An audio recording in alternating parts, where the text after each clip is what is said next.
Hello, everybody, and welcome to. No, it's not that one. This is Stat Check. I am Innes, and I am here for the first episode of Stat Check. This episode is titled "I Didn't Hear No Bell." I am joined for the first time ever by Anthony Vanilla, and Nathan surname Henning. That's actually his last name. It's just surname. Surname Henning. Yeah, it's hyphenated. Yeah. I'm gonna just work on angles. You might notice if you recall us from previous shows that we were never on. I'm in a slightly different location. I was here for the last episode of that show as well. We changed the other room, and it's awkward and difficult now. So my camera's worse. That's the only notice I have.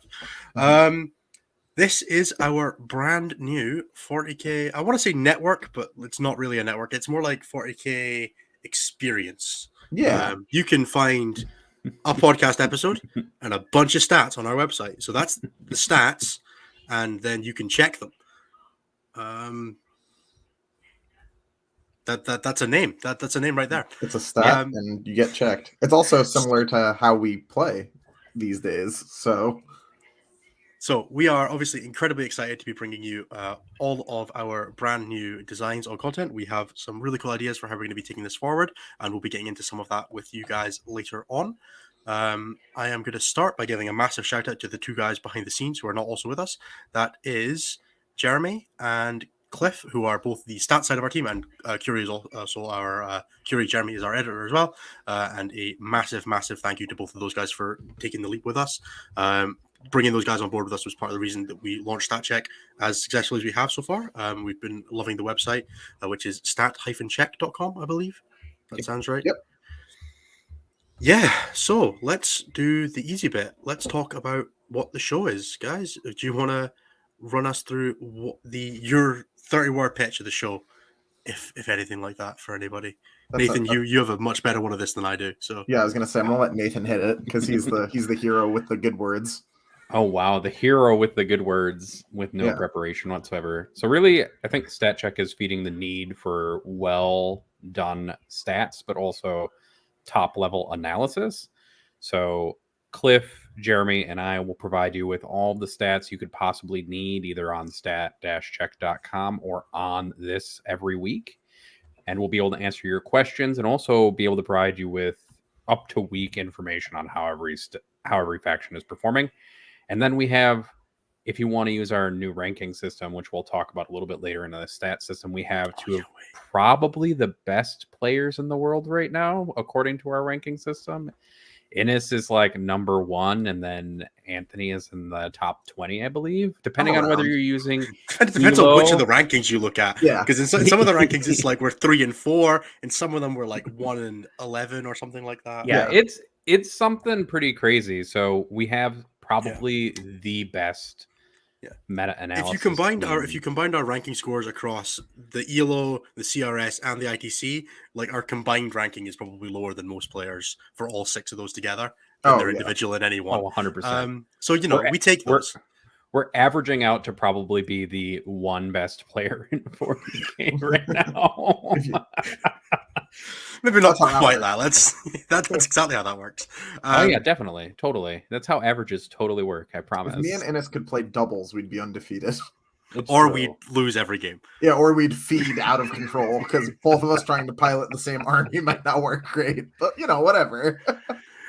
So that's the broad strokes pitch of the show. We are looking at doing stats and gameplay. That's all the good stuff. So this is a competitive 40K focus show. You will find that if your focus isn't on competitive 40K, we hope there's still a lot of value to this. But that's something that we'll discuss a little bit later when we talk about the bonus content and some of the other appeals of the show. But let's do the little bit of, this is technically episode 1. For those of you who don't know, I will do the brief rundown. We used to be part of the show 40K Fight Club on the Best in Tabletop Network. We have moved on from that. They have been replacing us with a new show, which is called This Week in 40K. Their first episode was today. It was a really interesting episode, really well done by Billy and Colin. They have taken over that, and we are really looking forward to seeing what they continue to do in that space. But for us, we thought that it was time for us to move on. We've been doing this for 6 months, and we thought that we wanted a little more creative control in what we were doing. And that's why we're here. That's why we're here in front of you today with that little SC in the corner that's sitting Yeah, I know the direction to point now. That's a new thing on the show. It's sitting like right here above my head. That's our current logo. We are working on a new logo, but for now, it'll do. Yin and Yang, it's Mechanicus. I feel like that was Curie's influence. Curie a Mechanicus player? Curie definitely plays some Mechanicus, yeah. Yeah, You that would be felt the like a only thing. one of us that is. I played Admech in 7th edition, thank you. Yeah, but what didn't you play in 7th? You were a bit of a Eldar. a bit of a village bike in 7th. 7th? That ain't changed, buddy. You're monogamous with Nids now, right? No, me and Nids have a long-term relationship, but I wouldn't call it monogamous. It's like a committed partnership in a polyamorous relationship. Okay, that's pretty good. That's more than most people can hope for. Mm-hmm. Like a primary partner. Yeah. Yeah, our relationship is always adapting, but it doesn't do that pregame anymore. Not anymore. No. Only Sad. at the list building stage now. Yeah. Yeah. Okay, let's do the easy bit.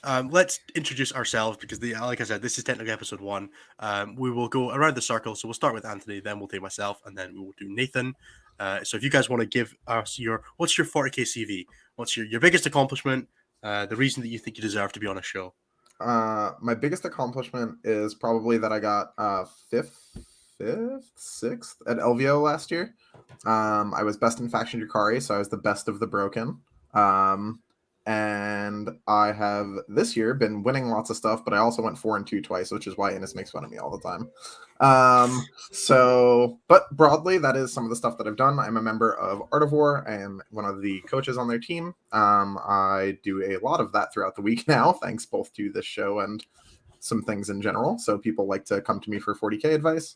But yeah, that's the broad strokes of it. I'm a member of Team USA. I will be going to Belgium this year to compete on redacted faction, and we can talk about that next week. And yeah, it's gonna be a super exciting time. I'm very excited to represent the country at a national level. But yeah, that's me.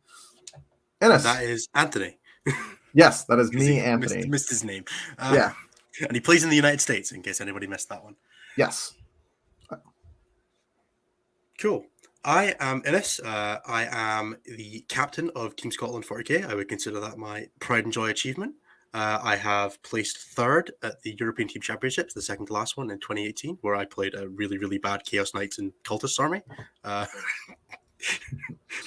It worked all right. I played 2 Yunari players and beat both of them, and those were the only games I won. I have also won. I've won a couple of super majors. I've top 4'd an LGT. Decent little strokes. I've been competitive through 7th edition, 7th, 8th, and 9th edition. I have long tournament wins, so I bring that little bit of longevity despite being the youngest person on the show, which is always confusing to me, but makes me laugh. Yeah, I will be representing Team Scotland as the captain in Mechlin in just under a month's time. Ugh, don't like that. Why would you say it like that? And I'll be playing Tyranids because duh. Obviously. Yeah. I can't wait until we get to list submission next week and you're on like GSC or something. Yeah, I'm actually playing Mono Sisters. I've just been like, just grab the broken. Like, no, I will not lose games. So yeah, I'll be playing Tyranids. I am something like a combined 40-something and 1 on them in tournament play since the start of the year. I'll be sticking 43 and 3. No, that's my total record, and it doesn't include team events. My record with Tyranids actual is 10 of those games come out, and I add in 20 team games with 19-0-1, and I take out 2 of those losses. So you have 2 losses, you liar. No. You've lost twice as much as you said you did. No, 1 loss, 1 draw. 19-0-1. Oh, I think you said 19-1-1. Yeah, I've dropped 1 game and 1 draw on Tyranids so far since Crusher Stampede came out. Just a cool 62 3 and 1. I've done worse than that in 1 tournament. Me too. It was an ETC. Yeah, that's fair. So yeah, that's my claim to fame. I also organize a bunch of this stuff, which confuses me to no end. I'm also a tournament organizer and all that good stuff. Yeah, Chris says, don't lie on us. I'm on Baneblade spam and I know it. Chris, please stop giving away our team secrets. Yeah, that's in the important. Chat. God. Can you even move a Bane Blade on a WTC board? It feels I like don't that's not want a to thing find. that I can don't want to happen. find out. But if I said I knew, you would know I was playing it. So I definitely. That or my triple Lord of Skulls list is coming out. He's on to me. He's on to me. No, my triple Lord of Skulls list moves just fine. So Okay, that's good. Nathan, do you want to run us home? Why did that get highlighted? First, though, Anthony's done worse than that by round 3, apparently. That's not So, true. There was that one time you ran into triple Storm Surge and got real sad, but I can't remember if that was round 3 or not. No, That's I think when that was the Anthony got second stat day. checked. Yeah, Okay. I got stat checked. It was bad. Mm-hmm. Oh, I've got to introduce myself. So my name's Nathan, or also known as Dr. Stats Dad, apparently. I don't know. We could have let that one die with the previous show. Nope, You we didn't probably- have to carry that with you. We probably could have, but I just kind of have accepted it, even though I have no children, except for all of you stats children who watch this show, essentially. I do have a doctorate. It's just not in statistics. It's in life sciences. So That's I am a Basically doctor. the same thing. Yeah. They are definitely not. My 40K claim to fame is that I won a GT once, and that's pretty much it. Yeah. He can use a spreadsheet that gives him more power than 97% of the community. It does. I am capable of adding numbers together and moving. He can cells read. around. I can also read, and I understand that variance in 40K is really funny, especially when people get upset then their 50-50 rolls are never 50-50 because they only He also roll. takes advice well, and he's getting better, which are all good things. I am definitely improving, thanks mostly to Anthony and Ennis throwing rocks at me digitally to remind me not to make boneheaded mistakes. Now Anthony has done it in person. I was very lucky I didn't get beaten up with an empty snack bar box. Having seen Anthony wield one, he does live up to his violence moniker. It's a very dangerous thing to be around. Other than that, I work with Cliff and Jeremy to maintain all the stats side of things. Yeah. And we'll talk about stats in the first segment of the show. So Nathan Loki has the toughest job of the three of us, and then probably the five of us. Maybe not Curie, because Curie's got to do all the editing. But Nathan is both on the stats team and on the podcasting team, which means he doesn't get a single break. We're just on the podcasting team. Curie is also on the podcasting team on the form of editing, but Cliff and Curie and Nathan are the stats team, which means that they're all on the stats side of things. So Nathan is that lovely little center of the Venn diagram where he does all of the extra work, and we love him dearly for it. Yeah. Yep. And Bobby, Pivot Table Poppy is actually Jeremy because of the number of pivot tables in his Excel sheet. Just so you know. That is so good. So next time Jeremy is on, we'll make sure that his nickname includes Pivot Table Poppy, just for all of you. I don't know who's in charge. Who approves this? Cliff. I feel like I want to vote against, but I mean, if Anthony approves, then it gets named. That's fair. That is what Anthony is in charge of, is naming things. That's all that he's in charge of. That's true. I have a single responsibility. That's why the show is called Stat Check. Although I think I named the episode, so I'm claiming that one. I normally do the episode names, or Anthony does them if I forget. That's kind of the hierarchy on episode names. Okay, what I'm going to do now is I'm going to do the actual full pitch of why you should listen to Stat Check, why you should care, what we'll be doing. This is going to run for another 10 minutes or so, and then we'll get into some proper content. I will be doing some plugs, but I'll try and do that towards the end of the episode so it feels a little more earned, because I don't want to do it right now when we're 15 minutes into existing. That sound fair to you guys? Let's hope that all sounds fair. So this is Stat Check. We are a 40K content platform, I think is the technical term.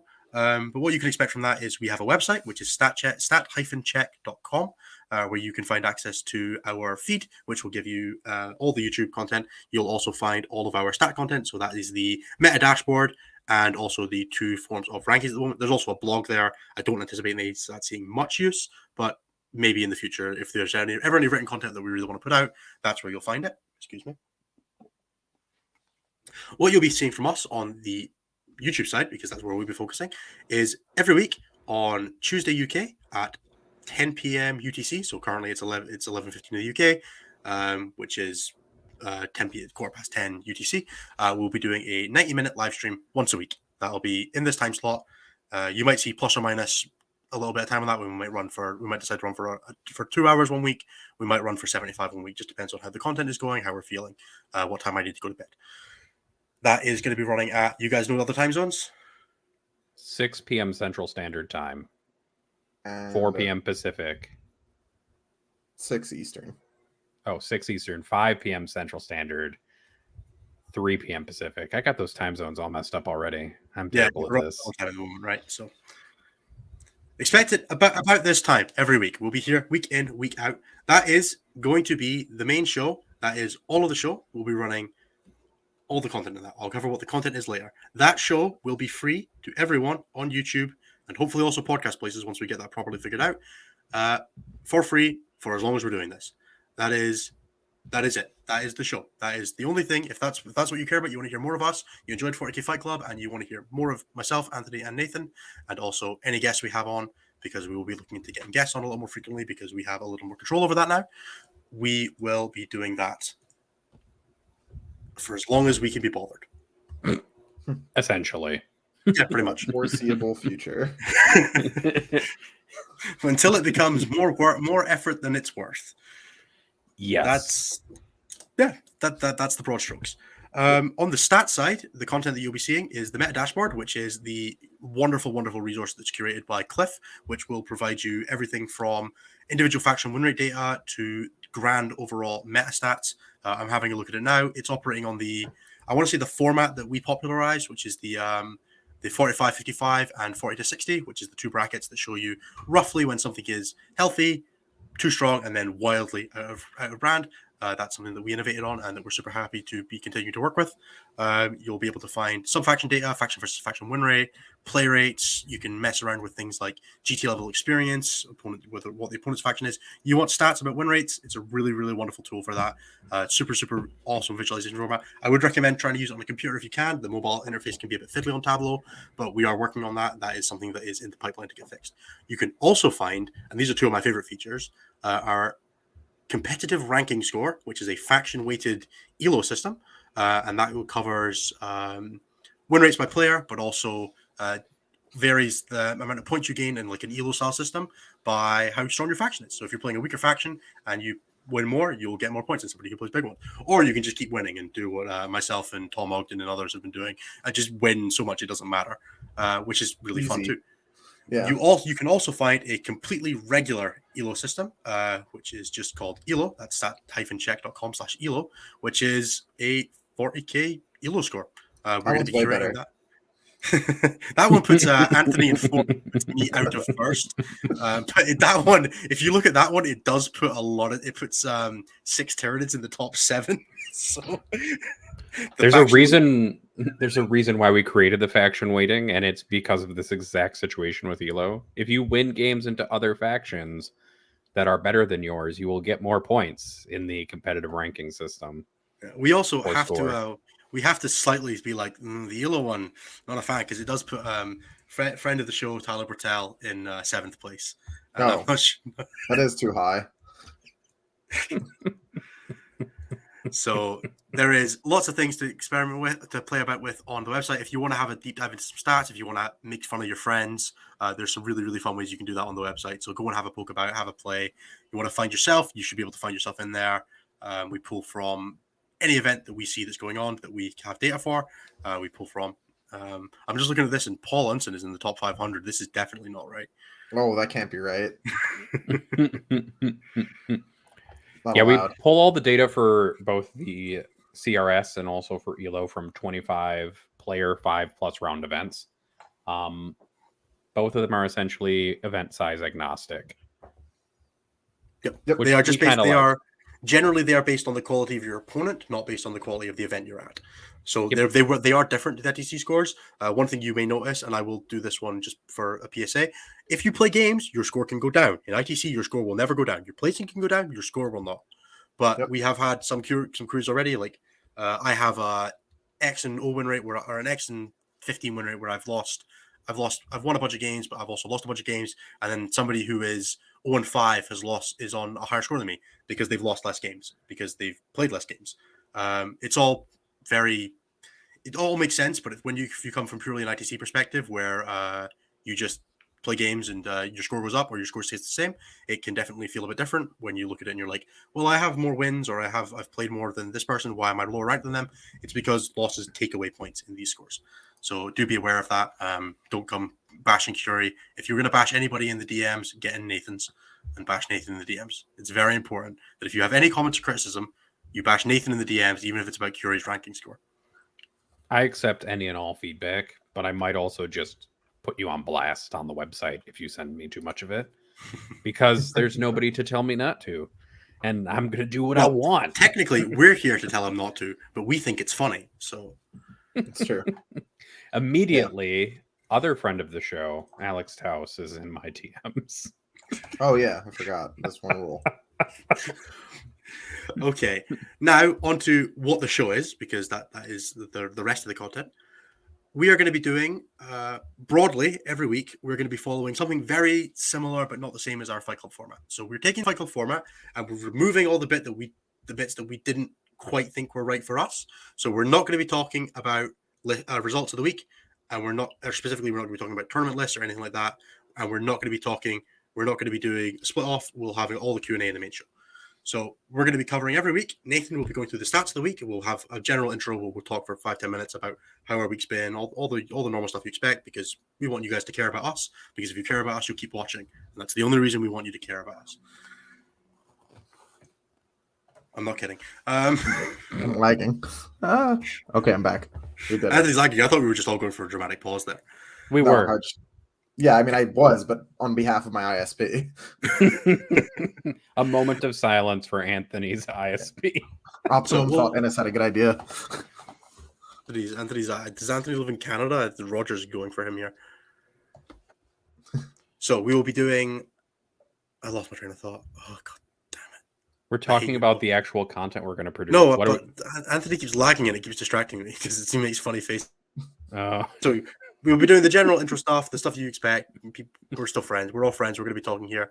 Then we will be going into the week in stats, which is Nathan's primary section, where Nathan will be going through how the game has been. We're going to be looking at taking interesting spins, funny spins, anything that we think makes sense to laugh at, mostly. Most of the reason that we're going to be doing the stats, everybody knows what's winning. You want to read what's winning, you go and read the Goonhammer, or you go into the Reddit thread and you check the top results. That's great at all. But what they don't do is they don't tell you that Necrons have been buffed out the mind and they still have a 47% win rate. And that's just funny. Yeah. So hilarious, that's the main thing that I'm going to make Nathan do. Nathan will have like all these airs about being proper and doing proper scholastic efforts and bringing efficient and effective stats to the people. Nah, we're here for the memes, baby. Memes, baby. We're here to tell Necrons and Death Guard that they suck, and then anything else is secondary. Well, and we need to make sure that we always keep a tab on how much Oathway is losing. That's true. I did my best a couple weeks ago to keep that number up. So I've never played it. Oh, well, that makes sense. It's never earned the right. Yeah, that's right. But down here in the X and 1 bracket, and it goes down. Well, I have good and bad news for you, but we can talk about that in the stats section. Oh, yeah, no. Nathan real quickly was about to dive us onto some topics there. No, we're still undertaking the mech phase. Yeah. Don't worry, I'm still going to make fun of like every faction that like predictably swings wildly around whether they should win or not, and it'll be great fun. Nathan does have an amusing vendetta against Guard that he now also plays. And also, anytime Nathan says sisters are anything, they dramatically change the next week. It doesn't matter if he says they're good, bad, or mediocre. Whatever they were last week, if Nathan says they were that thing, they will stop. It's like the uncertainty principle. A faction can never be observed by Nathan and the same as what it was. Yep. It must change. It's funny because I play both sisters and Guard now. And then after the stats section, we will be going into what we're going to call the meat and potatoes of the show, which is going to be a general discussion. We're going to remove any filters, any labels. We're going to talk about whatever topic that pertains to the competitive meta, probably, that interests us on the week, whether that's discussing a new release and its impact on the meta, what we're doing to adapt to a particularly broken faction, anything that strikes our fancy. We might choose to talk about a list that won a tournament that we really think is interesting.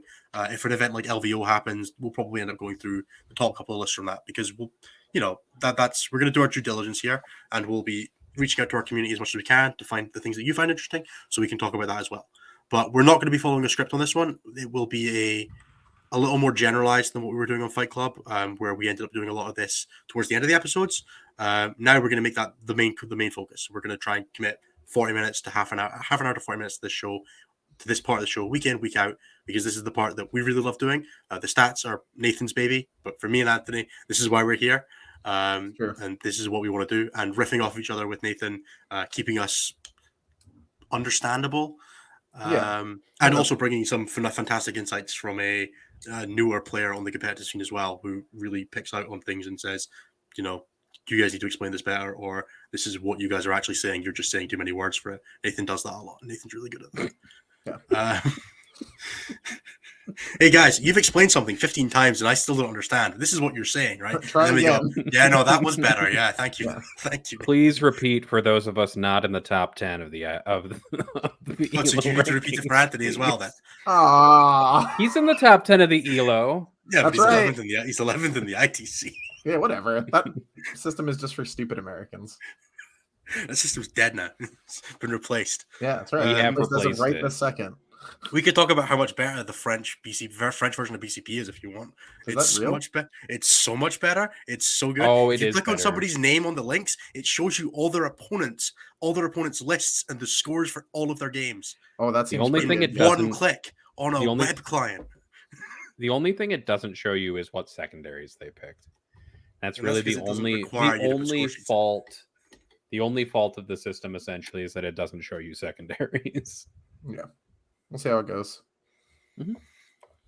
So yeah, that will be the bulk of the show, and then the last section of the show will be variably 20 to 30 minutes, depending on how long we run on the other sections of the show. Maybe a bit longer if we want to.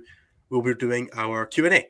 So I'll briefly plug the main ways of getting on the Q&A, but I'm not going to do the main plugs now because, like I said, we've not earned it yet. You guys need to stick around so that we can earn your attention. We will be doing a Q&A, which will be 20 to 30 minutes of the show. We will take questions from chat and also from our Patreon Discord. That will be the two primary ways of getting chat. So if you would like to take part in that discussion, you will need to either be on the live stream where anybody can be, or in our Patreon Discord. Those are the two ways that you'll be able to interact with chat.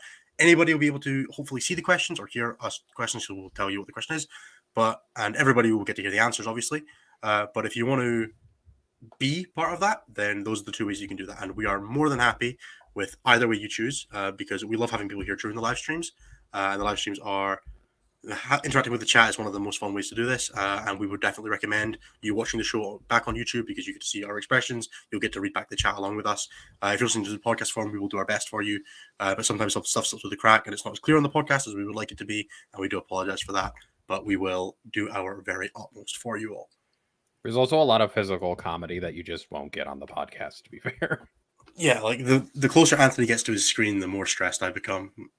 Good. It's the fight or flight Should trigger response. your for fight or Ennis. flight response.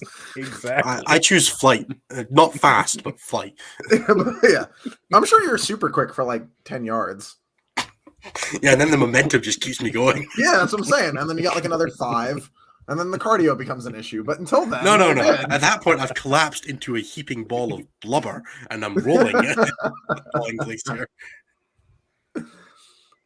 Joshua, there is a link to the Patreon on the website, but we are going to do all the plugs towards the end of the show. I don't really feel like now is the time for that, but rest assured. I'm sure Jeremy will drop it in chat and just Jeremy will put it in chat or something. But for now, we're not doing ads yet. Ad reads come later, guys. This is our show. We do ad reads when we think is appropriate, and by that I mean I do ad reads when I think is appropriate. They don't do ad reads. It's true. Okay. Do we want to start our show then? I mean, we have started the show. We've been chatting shit. I mean, do we want to start the show? The The show proper will show? not. The show is probably not family friendly. We will do our best to keep it away from the gratuitously vulgar, but we do recommend that you listen with headphones if you're in a public place, or we'll be swearing and all that stuff. You should expect that. Yeah. Tom Layton says ads lol. Yeah, we will shill. We will shill gratuitously for ourselves. Yes. We're going to be advertising ourselves. That's it. Speaking of flight, how's the box jump training going? Is that when I said on the show that I once jumped up on a table and then, all right, so I jumped up, did a squat, and you should take that to mean that I had literally jumped. And you're like, Yeah. you jumped from a standing position into a squat on a table? Yeah. Yeah, I no, need to see, I've not been practicing that. That's We're not a we're thing that waiting happens. for Elvio, I which need is to the see you next do it. time.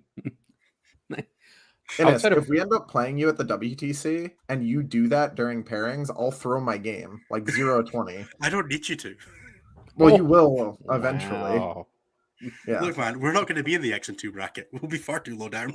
I mean, yeah, I was gonna say, you're not going to be in our bracket. We have very different pods, sir. Okay, that's 30 and a half minutes. I think we can start on to doing actual things now. We're not going to do the weekend 40k stuff because I don't care. Actually, Anthony, you should very briefly talk about Joelhammer. Oh, yeah, I was at a charity event this weekend. It was super funny. It's called Joelhammer. The cause was great. It was for, excuse me. Okay, Anthony's internet has may decided he have doesn't get lost. to tell us about Joelhammer, unfortunately. The cause was great. It was Well, I guess I can just pull up the Joelhammer page and then hope for the best real quick. But Joelhammer was a charity event run in memory of Josh Schutz's brother, I believe, and it was raising money for St. Vincent's Special Needs School in Trumbull. Anthony was at the event, and I imagine as soon as Anthony is back, we can get him to tell us more about the event. But it was successful based on what I heard, so I'm hopefully we will get a more personal and detailed description of the event from Anthony once his internet has decided to no longer be in the wonderful words of Alex Taus, man down. I guess we've also got this wonderful thing where our editor is now going to kill us because the audio is going to split. He did tell me recently, actually, that it's pretty easy to put the audio back in because it timestamps when he's in and out. Let's hope for the best. Yep. Episode 1, now with less violence. Episode 1, Anthony's internet did in fact hear the bell. All right. Well, I guess we can just let's do transition stats. Anthony to doesn't stats. listen to the stats anyway. Yeah, let's cover the stats. Anthony starts hearing numbers and his brain starts to turn off. So it makes sense his internet followed suit. Yep. So this weekend we tracked 9 events with 25 or more players in 5 or more rounds for the purposes of our stats analysis. A lot of this is summarized on www.stat-check.com, where you can look at the meta dashboard and it will break everything down on a meta basis, though not on a weekly basis, although it gets updated with our weekly data every Tuesday, roughly. You can change the date bracket on it as well if you want to look at specific date times. So there are options for that as well.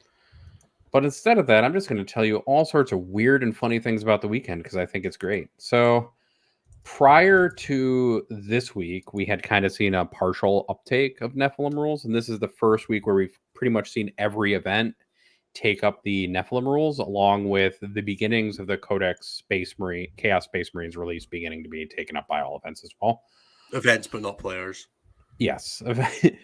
There's an interesting tidbit about that, actually. So there were over 500 players this weekend and only 5 Chaos Space Marine players, which made them almost the least played faction. They are the least played mono book faction, I believe, this weekend. That's kind of sad. That book is better than people are giving it credit for.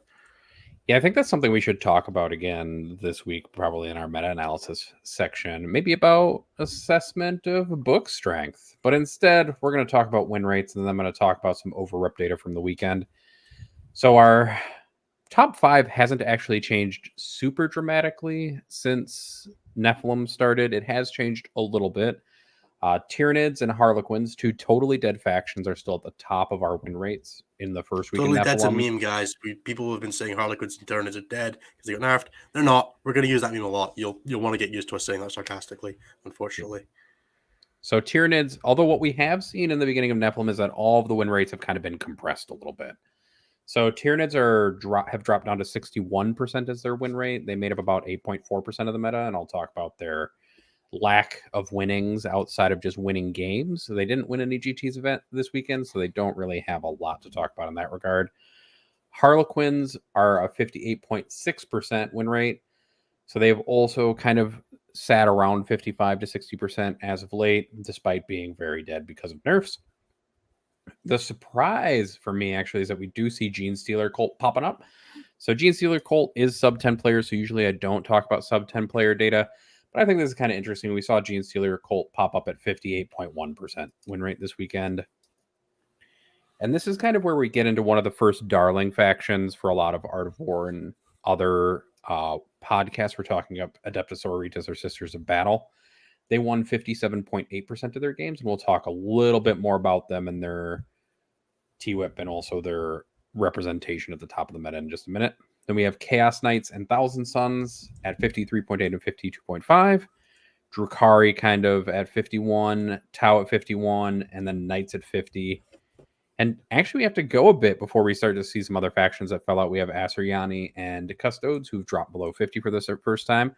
Now I'm going to skip a bunch of stuff and go all the way to the bottom of the barrel. Where we like to live. Where we love to live. Chaos Space Marines are at the bottom. When we shove all the Space Marine factions into one book, which is how it should be for stats analysis, which is something we can talk about later. So 5 Chaos players showed up, and they won 8 games and had a 34% win rate over the weekend. So that's our lowest mono book faction. The lowest faction with more than 10 players was Astra Militarum, who continue their trek towards the bottom despite receiving buffs in basically every change. They got a top 3 this weekend, a real tournament. So that's actually probably worth talking about later as well. Yeah. So Astra Militarum had a 42.2%. If we pull out the Marine factions, because I also want to make fun of Marines really briefly, Marines have a sub-faction at a 0% win rate. But they also have Imperial Fists at a 20%, Ultramarines at a 25%, and Raven Guard at 33%. So Space Marines are definitely, despite having some successes in other places, have some sub-factions who have decided that they're going to go get buried in a dumpster and then light that dumpster on fire in the process, which is an accurate representation of the American map. You're not wrong. Well, maybe just America in general. We're also not going to shy away from the occasional political joke, guys, so be prepared. The other thing that I really want to talk about and that I think is actually really important beyond win rates, one of the things that we'll probably talk about a little bit more later is that win rates can fluctuate pretty wildly week to week, and we tend to joke about it, especially when I talk about Sisters being successful this week. It's possible that next week the Sisters drop below 50%, for funsies. So they will now. Yeah, definitely. So this week, when we're looking at the best factions overall from a performance standpoint, and by performance, I mean taking top 4s and then also winning GTs, we have Sisters who took 12 top 10s out of 90, did 5 top 4s and then won 2 events. So that means they have about a 22% GT win rate from this week and a 14% top 4 percentage, which gives them an overrepresentation of 2.04. So that means they're twice as represented as what you'd predict in top 4s. So they are doing really well. I do love Overrep is the best stat. It's the stat that I think most accurately represents. It doesn't encapsulate everything because obviously a faction can be representing really well at the highest end, but still having a pretty poor win rate. But what it does is it tells you that those factions have high skill caps. If you have a massive overrep and a really low win rate, it probably means that your faction is just incredibly being badly played by some people, which probably means high skill cap, or there's very different lists showing up. Overrep is one of those stats that you could just look at and you're like, oh, so Harlequins are showing up 5 times as much as they should in the top 4s. What the hell? Maybe this faction's a little bit of a problem. What they peak at? Wasn't it like 6 or 7 or some nonsense? I think they were at like 5.8 or something at their peak. It was almost 6, yeah. They were at like a 5.6 to 5.7, maybe a 5.8. So yeah, overrep is one of those stats that we really like because it's an amazing litmus test. It doesn't obviously tell you everything, and that's why we look at a lot of stats on top of it. Win rate does tell you things, but overrepresentation is one of those ones that, in decent enough numbers, tells you a lot, and we quite like that. So expect to hear us harping on about overrepresentation a lot. Yep. It's better than win rate. Win rate is good once you have a lot of data. All statistics are better once you have a lot of data, but win rate in particular is subject to being affected by the small sample sizes quite a bit. So Tyranids are still doing really well. They are in second place from my sorting, which is I sort by who has gotten the most top 10s and then who has gotten the most top 4s. GT wins is like a good number for like if somebody's winning all of them.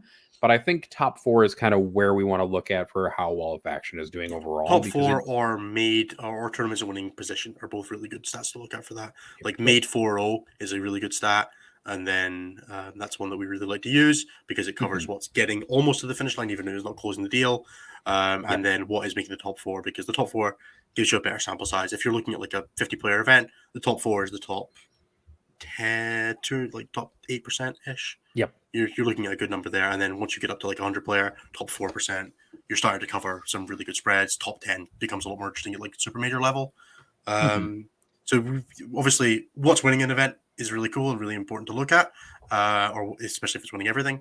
But what's winning one event doesn't really matter. One event is a data point. It's not a full story. Yep. So Tyranids are number 2. So they got 11 top 10 placements and 4 top 4s, although they didn't win any events. And their overrep right now is about 1.3. So we're doing okay with the overrep for Tyranids at the moment, despite their win rate.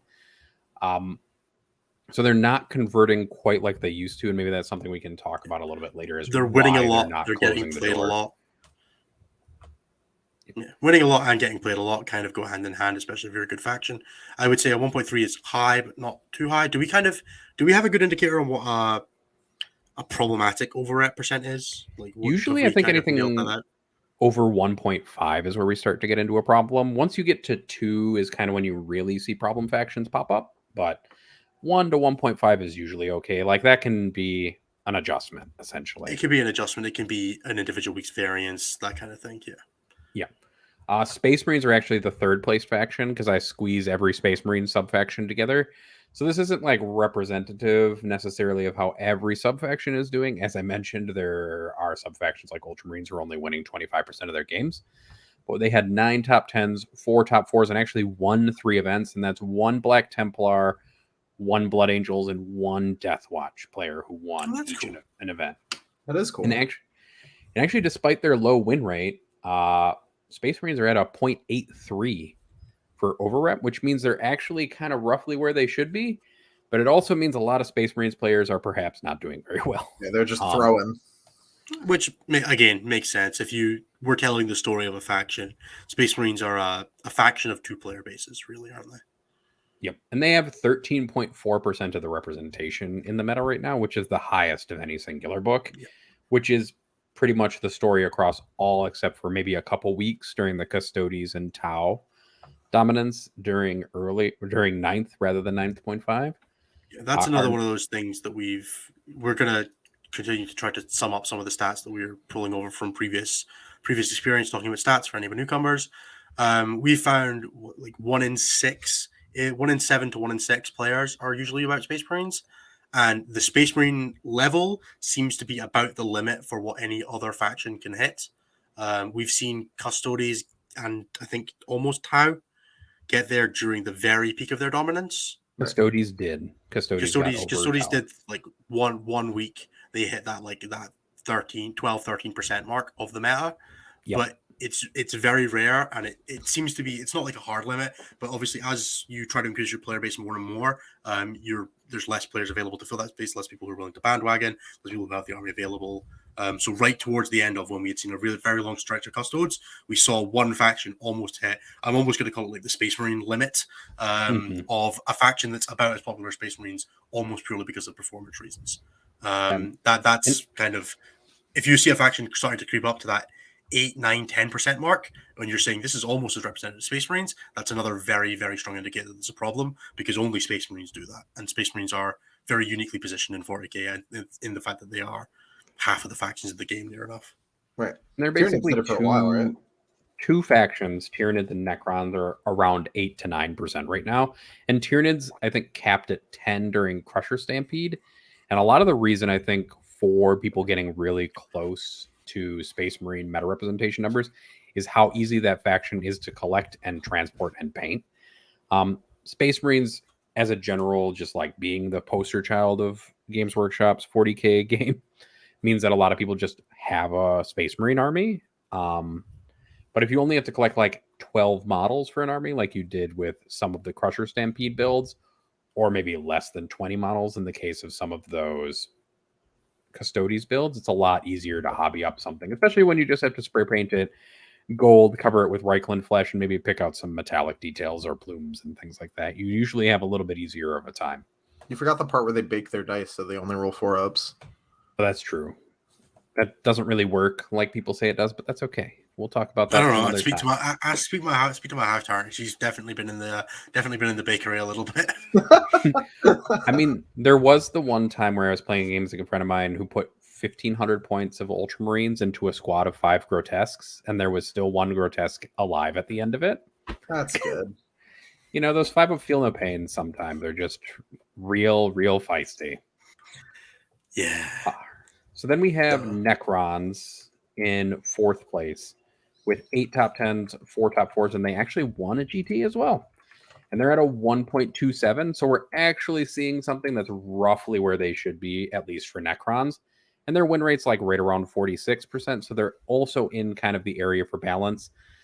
We'll have to see over like the next week or two whether or not Necrons kind of actually stay at the power level that a lot of people have said that they should. But my guess is probably not, since Necrons kind of have one strategy, which is if I sit in this corner and generate lots of points, can you catch me and kill me, and can you get more points than me? And I bet Siegler will do great playing that at tournaments. I don't like using Siegler as a barometer of faction health. No, Admec's really upset about GW doing that. Yeah. And then I'll just talk really quickly about the other factions who are kind of doing well by overrep. So you have Harlequins who are at a 1.6, which is kind of over a little bit into the realm of where this might be considered a problem. I think Death Guard. Any of them. Yeah. There's like 7 Harlequins players, and they've all been playing it since the dawn of time now. Yeah. So like, yeah, there's that's one of the issues with overrep on small sample sizes is you got like 4 people competently playing Harlequins at tournament level, and they're all pretty good with Harlequins now. So you've actually seen Harlequins kind of stick around to 5% as of really. late. I'm actually surprised. They've kind of climbed out of the 3 to 5 people playing them. And now everybody who had those quickly airbrushed armies kind of still wants to play with them since they paid probably a premium for some of them. Still pretty dead, you know. And they're still dead. They're still good. Yeah, they're still dead. They're just they got fun nerfed, which is sad. Like they were like the stuff that is enjoyable. No, just like Tyranids. Yeah, there's something about Harlequins that I find really funny, and I think Anthony will agree with me here. Is that so? The Harlequins nerf in the most recent balance attempt nerfed Dark, and so Dark's win rate has dropped to 44% after the nerf, which is basically Twilight's level. Twilight's around 46. So that's because nobody plays Twilight. 24 games. It's like 5 people. People played Twilight as often as Mike Butler said he was going to play Twilight. That faction would have a lot of reps. He doesn't. He plays Light, but if that happened. And all the win rate is basically in Light. Light is winning 63% of its games. So Light is still good. That's because GW still hasn't really nerfed it. Oh, man. Being able to move 22 and shoot is the good part? What? If only someone could have told you that sooner. I'm over 18 inches away from my light bulb and I can't hit it. Yeah. Yeah. Death Guard are also at a 1.6. They're at 1.66. So Death Guard might be seeing probably not a resurgence, but there's some stuff that people have been talking about secondaries, and maybe that's something we can also talk about. Secondaries aren't real. No, secondaries aren't real. Imagine not playing for primary differential and scoring 10 on 3 secondaries, dude. Come on. But my favorite thing from this week's stats is that Orcs have a 2.45. That gives them the highest overrep ratio of every faction from this week. That's low-key impressive. Yeah. So, they've been unshackled from the burdens of still playing freebooters like it's 2020, and they're playing real sub-factions again. They're back on the Goff train, dude. People are getting punched. It's true. Other than that, we have a bunch of factions who are just kind of at like 3 top 10s or 2 top 10s or 1 top 10, and that's basically Thousand Suns through Chaos Marines. So one Chaos Marine managed to make it into the top 10 of a tournament, which is what a hero. Super great. That's my people. And then one of the last things that I kind of wanted to talk about is just kind of breaking down some sub-faction data just for people real quick. So for Tyranids in particular, we're still seeing mostly Leviathan as the winner. Although this weekend, Behemoth has kind of sprouted its wings and decided to fly a little bit with 23 games played and being a 78% win rate, which is quite high. I know that's a small sample size, but that's still really up there. No, it's still really high. So it's not a very large sample size, but it's something to keep an eye on. And I think it's because Behemoth can do that doubling up on cover. And I think people are just using it to kind of try to stay a little bit more durable than they're supposed to. Armor of Contempt Tyranids. Yeah. Armor of Contempt, but it's like that armor you get when you're a kid and you're going to the Halloween store, and it's like it's probably made of cardboard. It looks like chainmail. Like it would only really work with other help. Yeah, but whatever. It's still technically armor. You're not wrong. Yep. And then the one that I wanted to pull out just because I thought it was kind of funny, is that Ulthway, or Oofway, as we like to say, has surpassed Hail of Doom as the most winningest sub-faction. It's because all the Hail of Doom players went, we're going to go play Harlequins again. Yeah, Harlequins are sisters. So Ulthway is the best performing Craft World Eldar faction at 52% for their win rate. It turns out that 95% of the Hail of Doom's winner was Manny and Vic, and they're both playing sisters now. Sure. Yeah, and sisters are doing quite well, and I guess that's something we can really quickly talk about. So Bloody Rose is the most common faction, which I think everybody should have predicted by now by the fact that if you have a supplement, your faction is just better by dint of having more rules. To do with the supplement, buddy. It's not their supplement. They're just by far the best. Yes, they've got the supplement's not hurting. Like they don't have to run Dominions. That's all the supplement says. Supplement says 1 CP, you could have a third squad of Zephyr instead of Dominions. Yep. Well, their squad of Zephyr is quite nice, but Bloody Rose is at a 61% win rate with 191 games played. Did you know Army-wide plus 1 attack and AP is really good? Yeah. Valorous Heart has 11 games played. They're at a 45% win rate, and then Argent Shroud is another one at 24 games played and 33% win rate. And then there's a custom one which is Guided by the Emperor's Will and Righteous Suffering, which is just one player, I think. Yeah, maybe sounds two. like Righteous Suffering. If Argent Shroud still had its kneecaps after having them kicked out of it by GW FAQs, it might still be playable, but it doesn't, so it's not. Whee! It turns out Bloody Rose Zephyrim are way better than anything else in that book. Yeah. And one of the things to consider is that not Harlequins, but Sisters of Battle, specifically Bloody Rose Sisters of Battles, have good matchups into a lot of the current meta threats. So they have a 50% win rate against Tyranids, which is pretty good. A coin flip against a faction that wins over 60% of its games on average is quite good.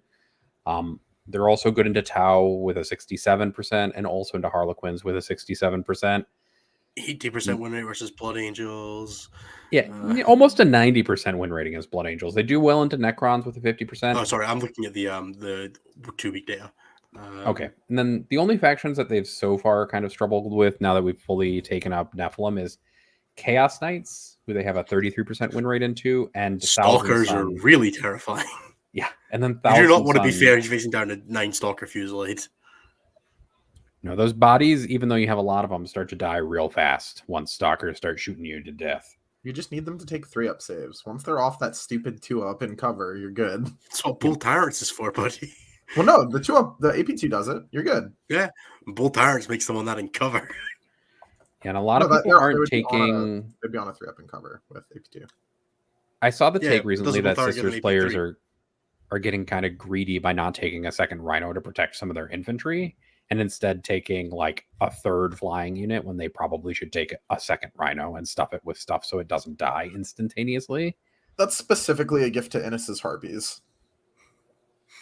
The Harpies are really nice too, though, because it gives me some of my Venom cannons. It's true.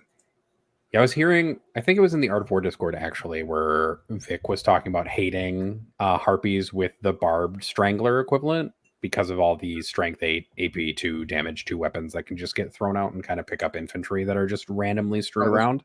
The Stranglethorns, yeah. Yeah, the Stranglethorn cannon. They're still garbage weapons. Don't run them. Yeah, no, I agree. Like, I understand that 60 points seems really appealing.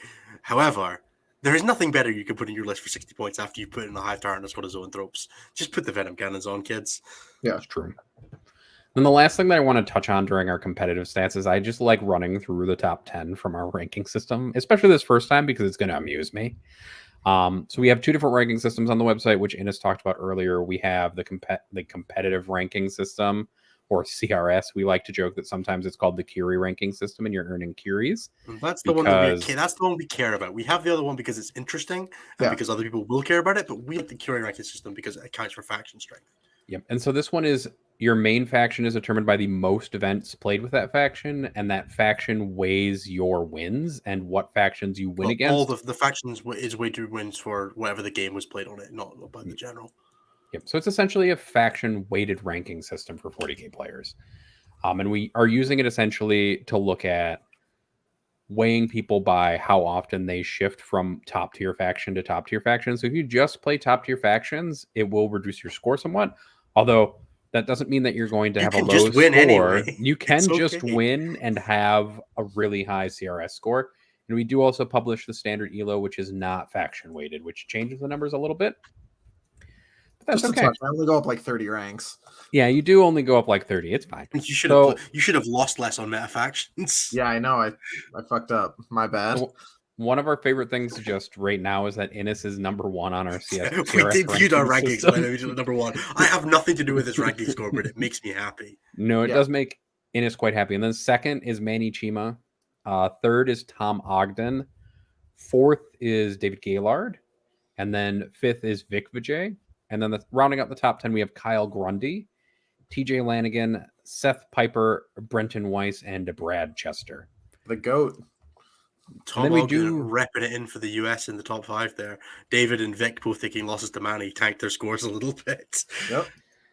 Then we do have one person playing Astra Militarum in like the top 20, and that's Brett Urbanowski, who's playing Astra Militarum and it's ranked proving 11. That playing a garbage faction and winning 66% of your games is enough to get a really solid score. Yeah. Do we know what the debut score is for this? I'm assuming it's like 1500, but I actually don't know. So I believe it is 1500, but I'll double check with Curie because it looks like 1500 because there's like everybody is on like so many people are at 1500s. I was gonna say there's like a billion people at 1500. So it's most likely 1500, and yeah, Curie just verified that it is 1500. So just to let you know where kind of Ines is at, he's at 1883 points. Manny Chima is at 1876. Ogden's at 1845. Then if we drop down to the top 10, to breach the top 10, you need over 1747 points. To break into the top 25, you need over 1700 points, essentially. Yeah, and then it looks like it's fairly hard to score a lot of points quickly as well, especially if you're beating players, because your score will also be based on how strong your opponents are. So you need to be playing strong opponents and also beating them in order to get your scores. That's the Elo portion of your score. Elo basically takes into account the quality of your opponents. And then we weigh it by the faction. So we also are looking at how good the faction you're playing is and whether or not it's helping you out. But I mean, it's worth if saying, you look at the top for the top 5, myself, David, Manny, and Vic are also the 4 players with the most wins this season. So just winning games works fine. Yeah, Ines has a 43-3 right now. Manny's 46-3. Manny's 46-3. David is 45-7, and then Vic is a 39-3. The only outlier is Tom, who has just an amazing ratio. He's lost one game, 25-1, which is incredible. Just so you know. Yep. And he's the only American in the top 5 because everybody else is either a Brit or a Kiwi. It's true. So maybe UK dominance in our ranking system, and you all can get mad at us if you want. And then, yeah, if we go down to 32nd, we find Anthony at 1690, which is incredibly respectable, who has 16-4. For the reference, there are 6,779 players on the rankings. Yes, and if we all want to look at how far I am, I think I'm in like the 1600s for this, if I remember correctly. That's top quarter, buddy. Yeah, and that's okay. I am accepting this, but I can't remember, so I'll find it later. But I think it was in like 1600s for my ranking on this system. So your average player is a fair bit further down this list. Oh wow, he's calling himself above average. He is. He went 3-2. That's more than. I mean, like if you're in the 1600s, your score's like 1520, and the median is 1500. So that works. I'll accept it. I haven't Yeah. I haven't looked at a distribution of wins yet. We That's should actually something definitely we should get do. a distribution of that sorted. Jeremy, go get me a distribution of population by score. Thanks, Yeah, Jeremy. so there are 209 people above 1,600. Mm-hmm. And then if I go down to 1,400... There are a lot of people right around 1,500, I believe. Yeah, looking at this, it's the vast majority. Yeah, you're looking at 70 people below 1,400 and 200 people above it. So that is 6,500 players are between 1,400 and 1,600. That's where the vast majority of people are. Yeah. Yep. Most players are average. Mm-hmm. Who'd have thought? Weird. Crazy. So that is covering kind of our stats for this episode. I won't always go through the CRS. I might just go through the top 5 occasionally when We'll it go through it when amuses me. there's big changes. If there's anything super interesting, and maybe towards like the end of the season or after a big super major or anything like that. But it's a stat we've got. We'll use it if it makes interesting things for us. Otherwise, what we'll cover basically on a week-to-week basis, we'll cover win percentage, we'll cover overrep. So we'll talk about who wins events, who gets top 4, and how overrepresented they are according to their faction data. And sometimes we'll talk about T-Whip if the motivation strikes me. And then every now and then we'll talk about the ranking system to see where things are going. And then we'll pull out some interesting things about sub-faction data to see what sub-factions are being played, who they're doing well against, and who they're doing badly against. And right now, for example, Bloody Rose is basically only doing poorly into 2 factions, and that's it. Also, man, Innis took his tea drinking lessons seriously and has his pinky out while drinking tea. I've met the Queen at a tea party. I will absolutely. Sorry, the Queen of England. Mark Murphy asks the most valid question: is that a tiny cup or is Innis actually a giant? Both. It's the lid of the mug, but it's the lid of my water bottle, but it's also a cup, and I enjoy drinking from it. But that's it for the stats section. So I guess we'll bounce off into our friendly local neighborhood break. Analysis. Oh, no, 5-minute break because we're an hour in. We will, when we return, so we're going to take a 5-minute break. We will be sticking around in the live stream. We'll be taking some general banter with the chat, having some questions. I'm going to go refill my water and grab a drink, and then we'll bounce back for the analysis, and we'll do a short Q&A this week, and then we'll try to get finished up in about 45 minutes time. So you've got just over an hour and 40 of content this week, and then we will. I'll do the plugging, and I'll talk about all of the benefits at the end of the show. Yep. Cool. Friendly reminder that we'll be doing this every week at 6 Eastern, 5 Central, 3 Pacific, and whatever time it is in 10 p.m. UTC. Currently 11 p.m. British Summer Time. Anthony, do you want to quickly plug the Joelhammer story while I run to the bathroom, actually? Yeah, I'm going to try this again and hope that the internet gods don't strike me dead while I go for it. So this is your fault. Did you win the charity event? We did not. We won challenges. We didn't win in the teams competition portion. So that's why you were struck down for not being good enough at charity. That was it. Yeah, we tried, but we did not win. I also lost in the tortilla slap competition, which was sad. You would think I would be the best at that, but no. So Joelhammer. I don't know how far I got last time before the internet was just like, no. It died right away. You basically said Joelhammer and then you froze out. And then I did a really terrible job explaining what Joelhammer was so that people kind of got a continuation. Okay. And that's kind of it. So it's run by Josh Schutz, who runs the event in memory of his brother Joel, who has passed away, and the proceeds go to the school that Joel went to, which is St. Vincent's School in Connecticut. It was a really funny event. There was a bunch of stuff that happened as people donated. So like as money came in, things happened. For example, while I was playing Sean Naden in our game with my Emperor's Children, my team beat his team in a challenge. So I got to put 4 mortal wounds on Gaz on turn 1 before he moved.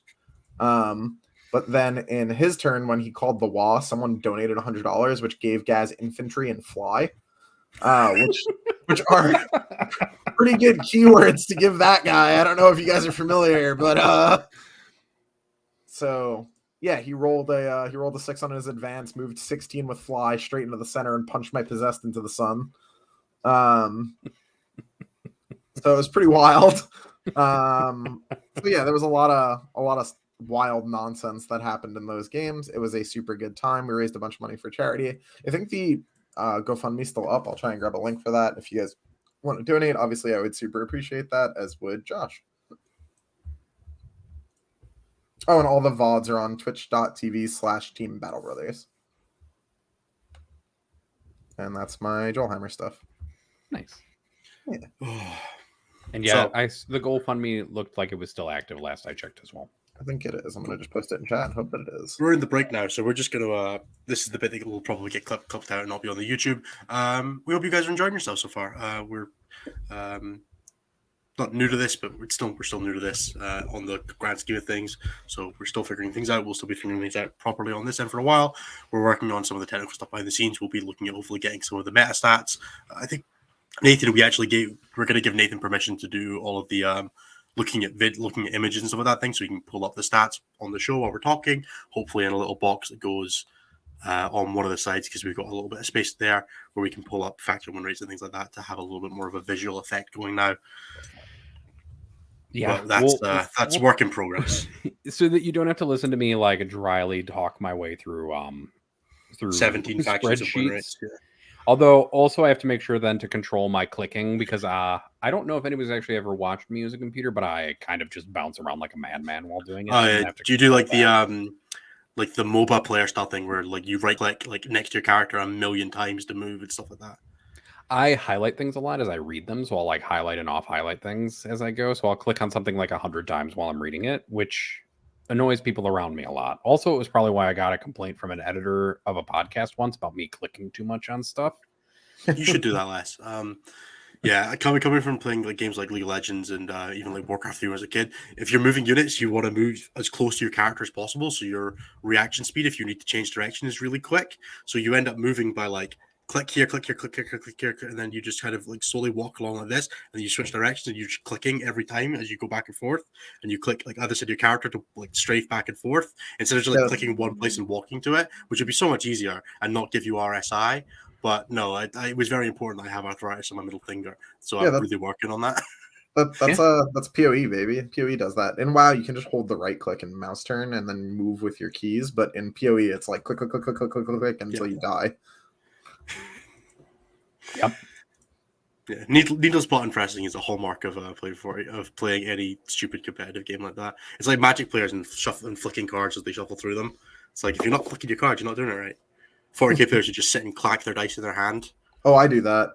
Yeah, me too. Everybody's got their tick, right? Yep, that is mine. I was really sad when I didn't get to play Anthony, because apparently Anthony just talks nonstop at the table.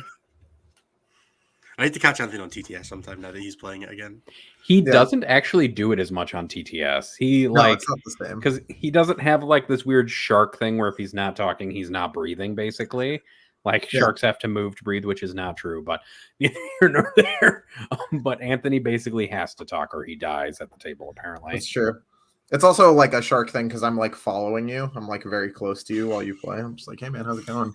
Do you guys have a tell for when a game's went badly? Like for something you do, like stance wise?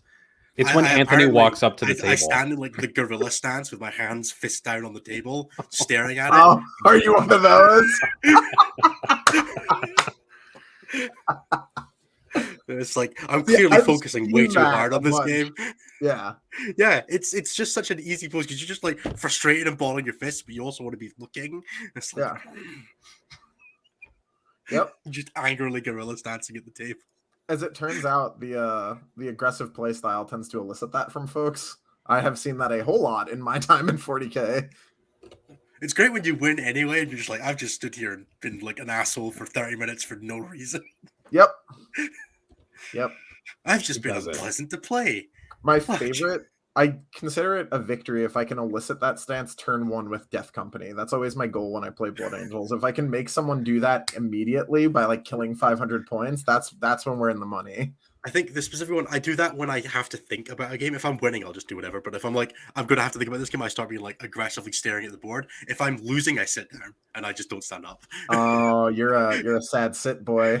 Yeah, absolutely. You have like all the classic 40k players. I don't sit much, but really, I sit so much whenever it's not my turn. I don't sit when I play. I will go and like sit on the floor somewhere if I'm just waiting for my opponent to finish their turn. But if I'm sitting at the table, unless there's like nowhere else to go, it's probably because I'm like, oh, I just need to sit down and think. I sit whenever it's not my turn. That'll be a question I put in one of the interview ones. It'll be, what's your 40k tell? Yeah, because you have one, you just don't know what it is. I know what mine is. You can tell when I'm lining up to go because I get a little bit quiet and I'm like, come on, dude, give me the turn. Give me the turn. Yeah. You can see it when their turn is coming to an end. My pupils get big, like a shark. My eyes turn all black, and I'm like, "My go, me go," and I'll say it like that. My turn. Yeah, when I'm winning, I like to ask my opponent if their phase is over yet. They're just like, so is that the last unit shot? And they're like, no, I took like 7 more units. Is that the last unit shot? Yeah. My favorite is is a new thing with Emperor's Children is getting to the end of their charge phase and being like, "Are you done now?" And then we get into the fight phase. I'm like, "Start of the fight phase." No one activates. Pow! This. Basically. See, meanwhile, the like more and more like focused I get, the quieter and quieter and like angrier looking I get at the table. Yeah, Nathan goes internal. It's a thing that happens. Yeah, which makes my opponents visibly uncomfortable sometimes because I just like dead face at them and they don't. I was described for those of you who know Zach Becker, who runs the UKTC series events like the LGT and all those ones. I was described as the calmest looking person going into a finals ever because I was waiting for Manny and Vic to finish their game because they started after us and they were playing with chess clock, so they went down to the time. I was lying down in a corner, just like on the floor next to a table, like having a nap. It was like, it's the calmest I've ever seen anybody. I was like, I feel great about this game. Yeah, there's nothing for you to do right now. You're just waiting to kill some Eldar. That's wonderful, though. Should we run the music and get back into the main show? I'm going to mute for a second, eat this single Trisket, and then I'll do that. We do feed Anthony, we promise. I don't promise. I'm not promising anything before Belgium. I don't know what he's like. He's not on a one Trisket. He's very nice, actually. I will say that Anthony was a great traveling companion. Do you guys know about booking the food, by the way, Anthony? Has your captain told you about that?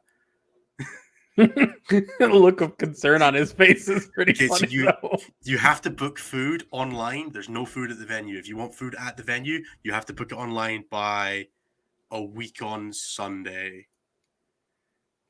Week on Monday. Even Jeremy pops in, who is also dealing with WTC stuff. Make sure to buy your lunch ahead of time. July 25th is the deadline. Dude, there was... I'm not even... We'll talk after. It's fine. Everything's fine. I'm running the music. Fucking animals. God damn it. Oh, no, you don't...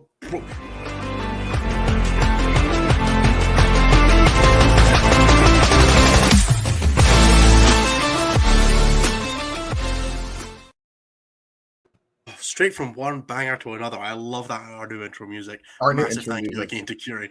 Yeah. It's the best. That goes hard. I think we need to get a specific like break music as well to go with the intro music, but intro music, break music, but intro music is fire. I am loving it. Anyway, does our audience even get to hear that music? Yeah, I I have no idea. We get to hear it, and that's really that's what matters.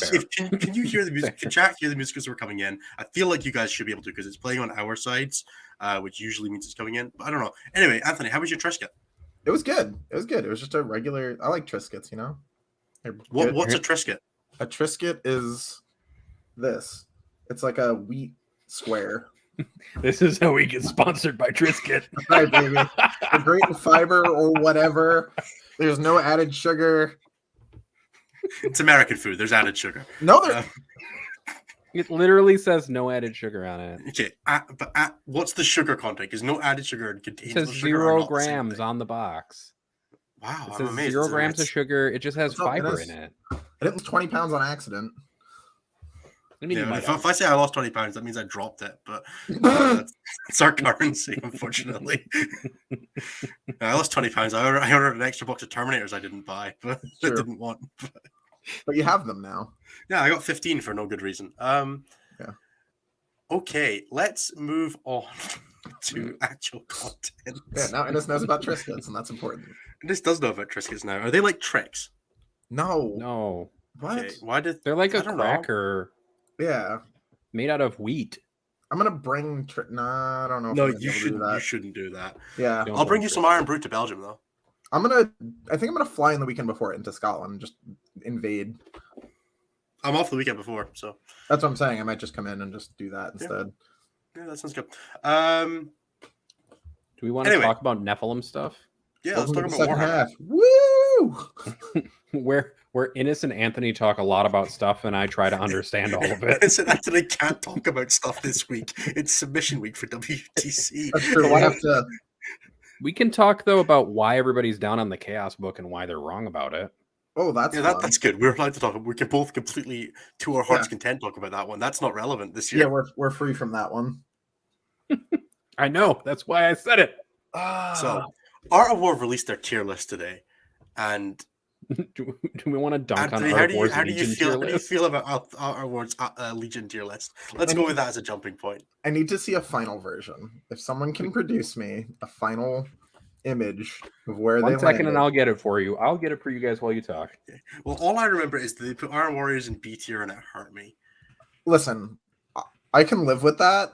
It's the Black Legion in the competitive staples tier. Now, Maybe they mean Abaddon is competitive staples because he is Black Legion. maybe what they mean is these will be played a lot. And that's true. There's a ton of Ultramarines at every event, regardless of how good they are. Are we ready for it? I've got You it have for a- you. Go for it. Can you put it on screen if possible? I You will should be able to send. too. How do I do this? At the bottom. Oh, I there's a can share button. my screen. Yeah, look at you. That'll do. You all had this power the entire time, by the way, on the last show, and you just made fun of me for not using it. You have to. I didn't wanna I think learn you have how to to. add it though, I so do. people can see it. All right, so we're gonna pretend that there's not a Discord that I was looking at behind it. Yep. So we zoom in a have bit. Hide your bookmarks. Yeah. What are you doing? what just bookmark? just full screen the image, Nathan. Fine. Here you go. So Hour. So we're gonna say tournament staples, strong choices, perfectly balanced, flawed choice, and YGWY are the No one ended up 5 in tiers. YGWY. nobody They printed. did. They know they printed the Alpha Legion and Night Lord rules, right? Yeah, they could just go down one. If this was Knockman, both of those, by the way, go up into like strong choice, but not anymore. Not Night Lords enough without any CP. CP. Yeah, let's. Yeah. Nightlords have The great other- warlord traits, relics, and stratagems, and you get to use none of those now. Yeah. You don't have Don't good data start sheets. the But don't ones worry about that. One of my favorite things though is that It'll just load up our Patreon. Art of War just inflates so many of its tiers that it's kind of funny. But that's for a different show. Yeah, Where we talk there's about no different B tiers. for balanced. Yeah. No. I mean, I know they have it in there, but so we have Word Bearers and Black Legion. Then we have Emperor's Children and Creations of Bile. In We strong have- choice. Yeah, in strong choice we have World Eaters. I'm assuming Red Corsairs and Iron Warriors. Yep. And And I'm perfectly gutted Iron balanced. Warriors are in there. Iron Warriors are so much better. And then Alpha Legion and Night Lords in flawed choice. Okay.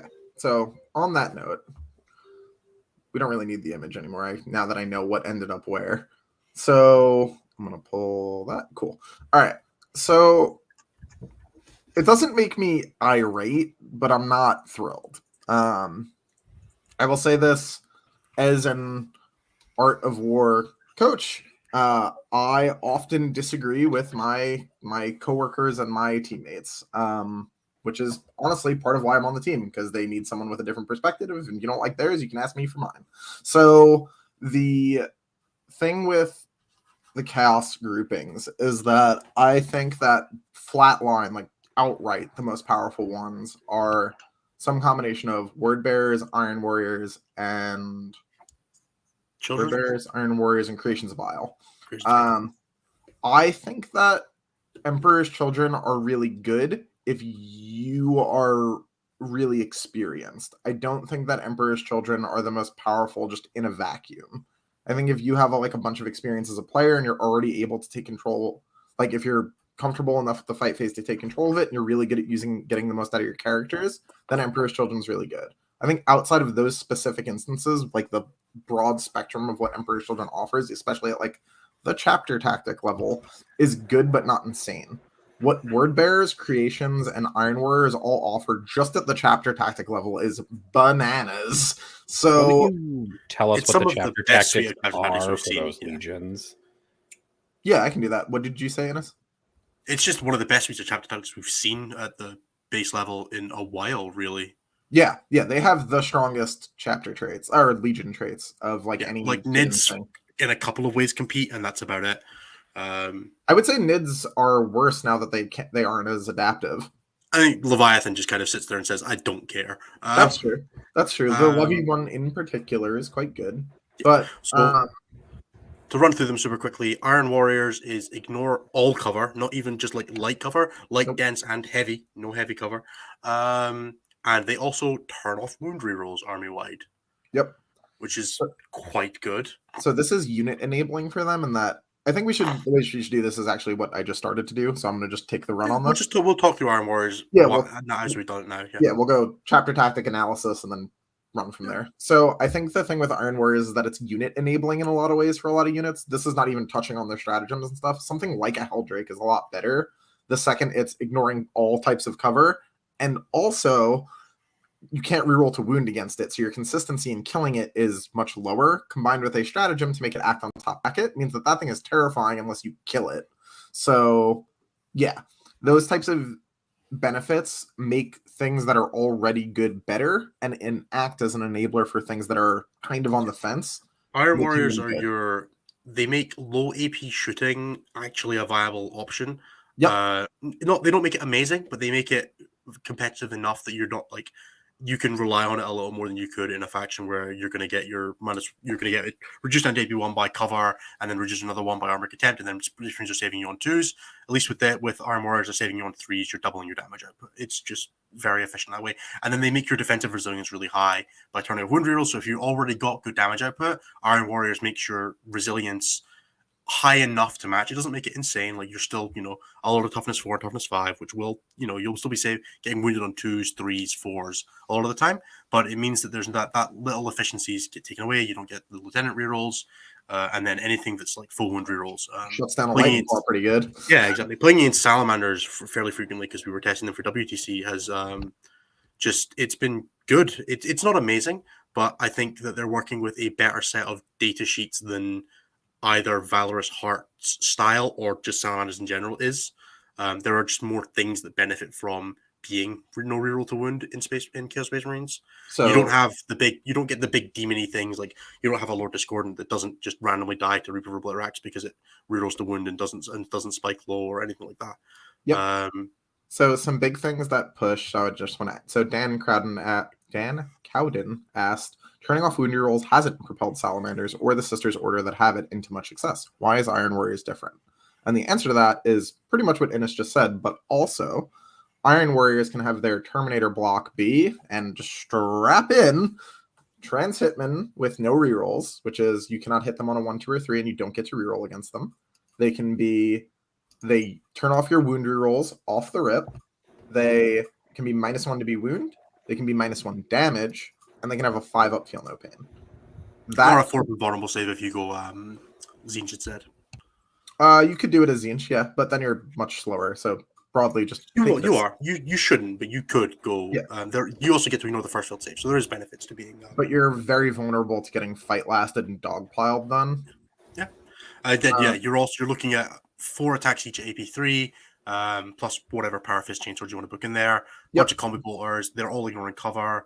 You can advance and still shoot with the remain stationary stratagem. The deep strike. They do all good stuff. You can make them obsec with Bastion and also plus 1 to hit in combat. Or Overwatch on 5. So if you're scared of that, that's a very good way to buff them up. Yep, the broad strokes buffs of Iron Warriors are a lot stronger than what a lot of other books are dealing with. And their ability to buff Demon Engines specifically, as well as their own Terminator block, they can make Demon Engines or a Machine Spirit unit -1 to be wounded, which is a big deal on some of a lot of the units. They've also got the -1, the 5-up field of pain against Moral Stratagem that isn't book generic, so that gives you tank stats against things like Zone Tropes or a particularly egregious like Blessed Bulge or something like that, where you just really need to keep yourself alive. They have options for that.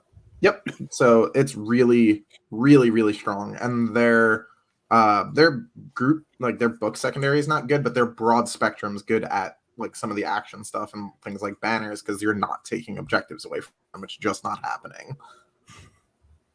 All right, let's do Bile, because Bile is probably my favorite, even if I do think Armor is stronger. Bile is what I would be playing if I wasn't such a bitch and I wasn't so scared of them getting nerfed. So why would Bile get nerfed is kind of a good thing to start with. So maybe their Legion read you their chapter tactic, and then you can we can ask for a blast from the past. Yeah, so they're from last weekend. Yeah. So they're oh, you got it? Yep. I did the last one. Go for it. Okay. Their chapter tactic is that they get +1 strength and +1 movement army-wide on everything that gets the Legion trait.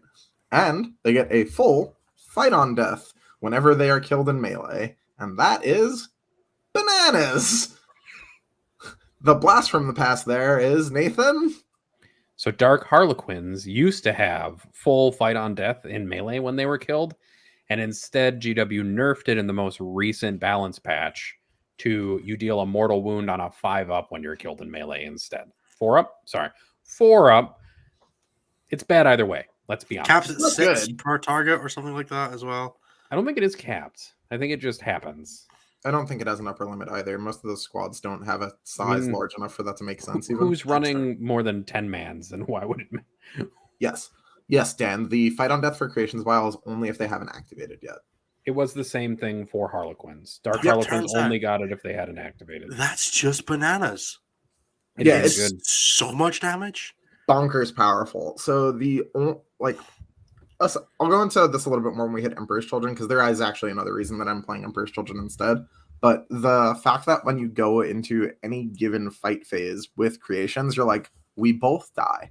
Not like I die. Both of us go down together here is rough, because a lot of their units aren't reliant on like stratagems and stuff like that to do damage, at least the units you're taking in Bile. So you're totally happy to just activate with your data sheet and slam the person that hit you.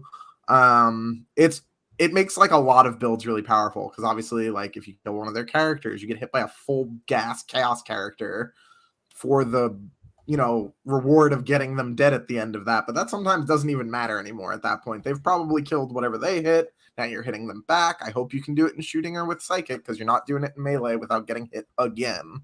They also have one of the few generic sources of advance and charge that doesn't rely on like a roll. Red Corsairs have it army wide, and then there is a Slanesh Litany for it, which is core character only, but obviously can't use that for a transport. Bile says no, charge phase 1 CP, advance and charge. Any core or character unit, might be just core. It's core. Core. So notable inclusions in that: 10 Plague Marines with all of the plague weapons from the garage sale down the corner. Dude, forget Plague Marines, Zerkers, baby. Corn Berserkers. Yeah. I really like it with the Plague Marines because they get loads of weapons. But yeah, Corn Berserkers are one of the massive standouts.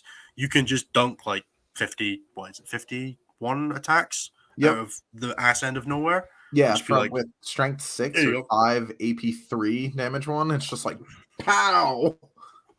Yeah. You missed Swarmlord, right? Right?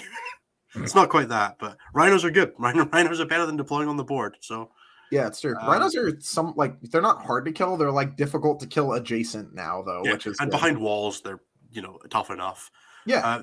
They also Bile have my favorite combo in the book, which is the surgical precision warlord trait for Bile, which is that on a 4 to wound you automatically wound and gain additional EP, and the Zinch demon weapon that says you ignore invulnerable saves in combat. So you just put that on a demon prince and you go, all right, if I roll a 4, that's AP 4 damage 3 and ignores invulnerable saves. Dude, the demon prince is amateur hour. You put that on a disco. Yeah, but it only affects one of the weapons and it's only damage 2. But it's damage 3 against vehicles, and the auto wounding on 4s would also affect the rest of his profiles. Yes, that is very good on both. But I find it is faster on the Demon Prince, which does have a decent amount of merit with movement 13 and fly. Yeah, that's fair. I mean, your movement 13 just without fly on the disco, but yeah. Yeah, but you've tried maneuvering disco lords and adjacent things on WTC style boards, right? Yeah, they're my first army. I remember the battle days. But we can talk about the Master of Executions combo later. Well, we might as well do that now, because it's actually, I think it's definitely at its best in Creations of Bile. So go for it. In Creation, so what you do is you take a Master of Executions, and you upgrade his weapon to be the Nurgle Demon Weapon. The Nurgle Demon Weapon says every time you hit with this weapon, you automatically wound, and it ignores damage. Things that would ignore damage. Prevention. Ignores damage. It's the same as Reaper Obliterax. So feel no pains, damage caps, and change damage count, and change damage to 0. Yep. Or So reduce the damage to 0. Fun interaction with this guy is when he's in his Wanton bonus, his weapon gives you 6s to hit or a mortal wound in addition, or 2 mortal wounds. So, and then you would normally end the attack sequence, but because you're in your Wanton bonus, you get a save at his AP3 damage 2 profile that now ignores damage caps, and you get 2 mortal wounds, which is super hot. You can give this guy the relic, or not the relic, the warlord trait, Hatred Incarnate, I think it's called. To reroll hit rolls. Yeah. Reroll hit rolls, and he gets an extra strength and attack on the charger when he does his 6-inch heroic, which is super good. Yeah. Unfortunately, those mortals don't ignore the feel no pain damage cap because they're not applied by the weapon.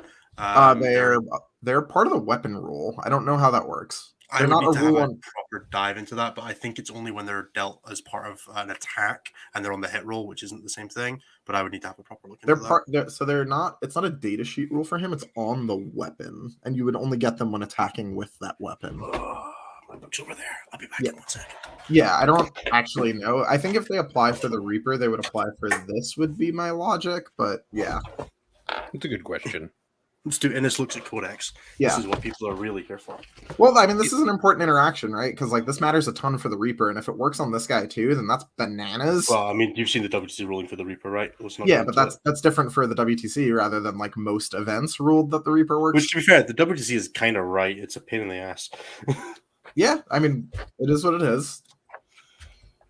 Yeah, so the WTC, for people who don't know, have ruled that you can shrug the mortal wounds caused by the Reaper, just not the normal weapon damage. Yeah, it's basically because you don't know which model the wound was applied to because the mortals happen at the end and it's not all in the same sequence. Wouldn't that work? So it should work against single models then, right? No, because it's when the attack is applied and the mortal wounds happen at the end because they're not applied with the attack. It's bizarre. I know. But that is technically how it works. This is where me and Innis most recently, like I just stared at him for a long time because that logic doesn't make any sense when you move from multi model units to single model units.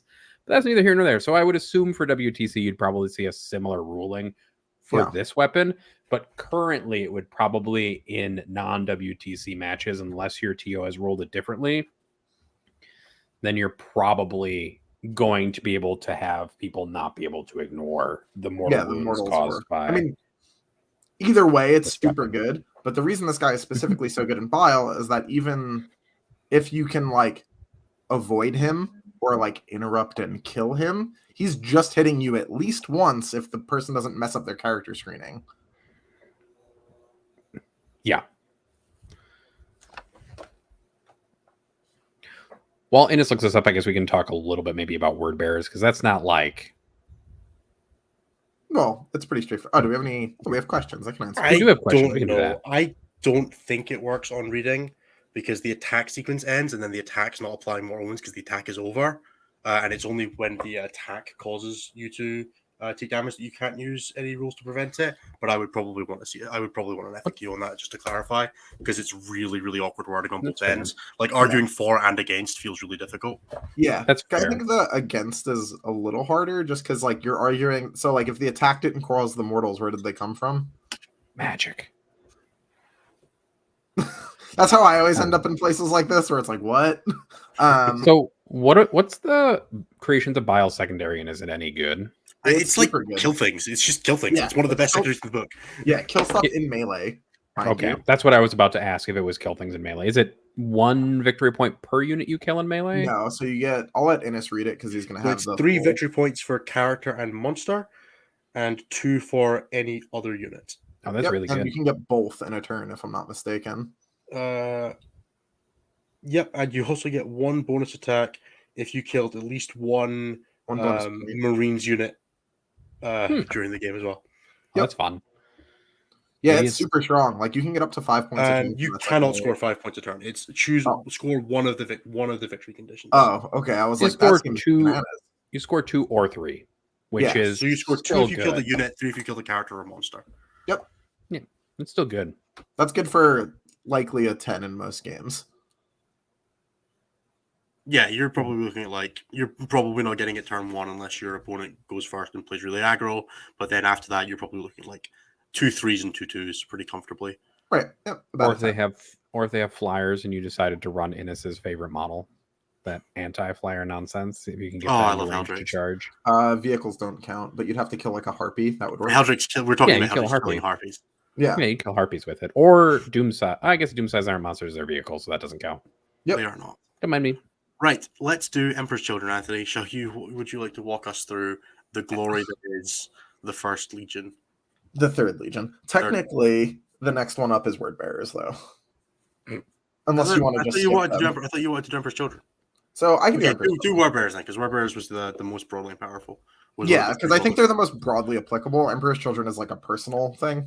I really like all three of these as well, and I'm struggling to write lists that aren't Iron Warriors because I keep just looking at no rerolls to wound on these Terminators. It's so good, and then everything else just kind of makes me just go. I don't care about anything else. I just want to have Terminators that I say no. This is like invisibility. Yeah, pretty much. So the Word Bearers. Do you want to take the chapter trait because I did the last? Yeah. So it is you get a 5 feeling against mortal wounds, and you reroll hits in the first round of combat. Yep. Pretty good. Very simple. Very simple. Reroll hits, by the way, Very not good. ones. Just everything. Remember Pauper Prince's Gene Stealers from 8th edition? No, you don't. But they were great for a little bit. And this was their entire gimmick, was that you didn't need to run like any buffs for a while because you just had like rerolls there. Possessed, really difficult to buff, not with this. Heldrakes, really difficult to buff, not with this. Yep. Don't run Heldrakes and Word Bearers. Don't do that. That's but probably like Venom Crawlers, really, really solid with this. Possessed, incredible. Yep. It doesn't work on cultists, obviously, but it makes your characters just a lot more consistent. When you combo stuff with like Flames of Spite, the warlord trait that makes you reroll wounds and do mortal wounds on 6s, combine that with reroll hits in the first round of combat, you are getting Drazar. Yeah, you're off to the races. So yeah, it's super good. They have the best Dark Apostle because only their apostle can chant twice. They all do it on 2s, but theirs does it twice, which is insane. Yeah, and they can give it rerolls too if they want. Some of their like warlord traits and relic stuff in particular is really good. They can give a unit of possessed +1 strength and +1 AP, or any demonkin unit. Actually, I think it is. They have also an auto cast spell. Yeah, that's a stratagem. Auto cast spell. Also cast a spell stratagem. Yeah, that you've failed notably, which is weird. But the other thing that they have is you can put on a Dark Apostle who is going to be chanting twice, which is when you successfully chant, you get ACP. Which is if you roll a dice and the result is higher than the current battle round. Is that part of it? Oh, I think that is part of it. Yeah. There's like a little. So you get like 2 shots on a 2+ on turn 1, and then 2 shots on a 3+, and then. Frankly, you want it early, so who cares? Yeah. So that's probably good for 3, maybe 4 CP over the game. That's plenty. It's better than nothing. Yeah, it's pretty good for 1 CP. Yeah, so they between that and their like stratagems are really good too. They have like a bunch of different good ones. So like they're broad spectrum. Like everything is good when it's in Word Bearers basically, and their secondary is also good, which is essentially do an action in the middle of the board. The action does not prevent you from doing the Dark Apostle Prayer or doing any spell casting, and you get victory points, which combos really nicely with Warp Ritual. So because you can do a regular action and a psychic action with a dude in the middle, because you can just go action and a spell because the first doesn't break the second. That's with the Master Possession, isn't it? You do with anybody. Okay, I was just curious. It might be character log. I don't think you can do it with the Belfar Acolyte. Oh yeah, well you can't. You can't do Warp Ritual without a character. Yeah, so it would need to be a sorcerer or Master Possessions. Oh yeah, to do both with one dude, it would have to be a character. Mm-hmm. But the secondary they're really Word Bearers in of itself is not long. Word Bearers are like the other side of the coin to Iron Warriors, kind of, where they take anything that's kind of good in combat and has good other stuff, and then makes them insane in combat. Instead of doing the other way around, where you take stuff that's very good in combat and you make it very good defensively, you're kind of the flip side of the coin. And a lot of units that are good in one are also good in the other. A lot of the baseline units just like having those buffs.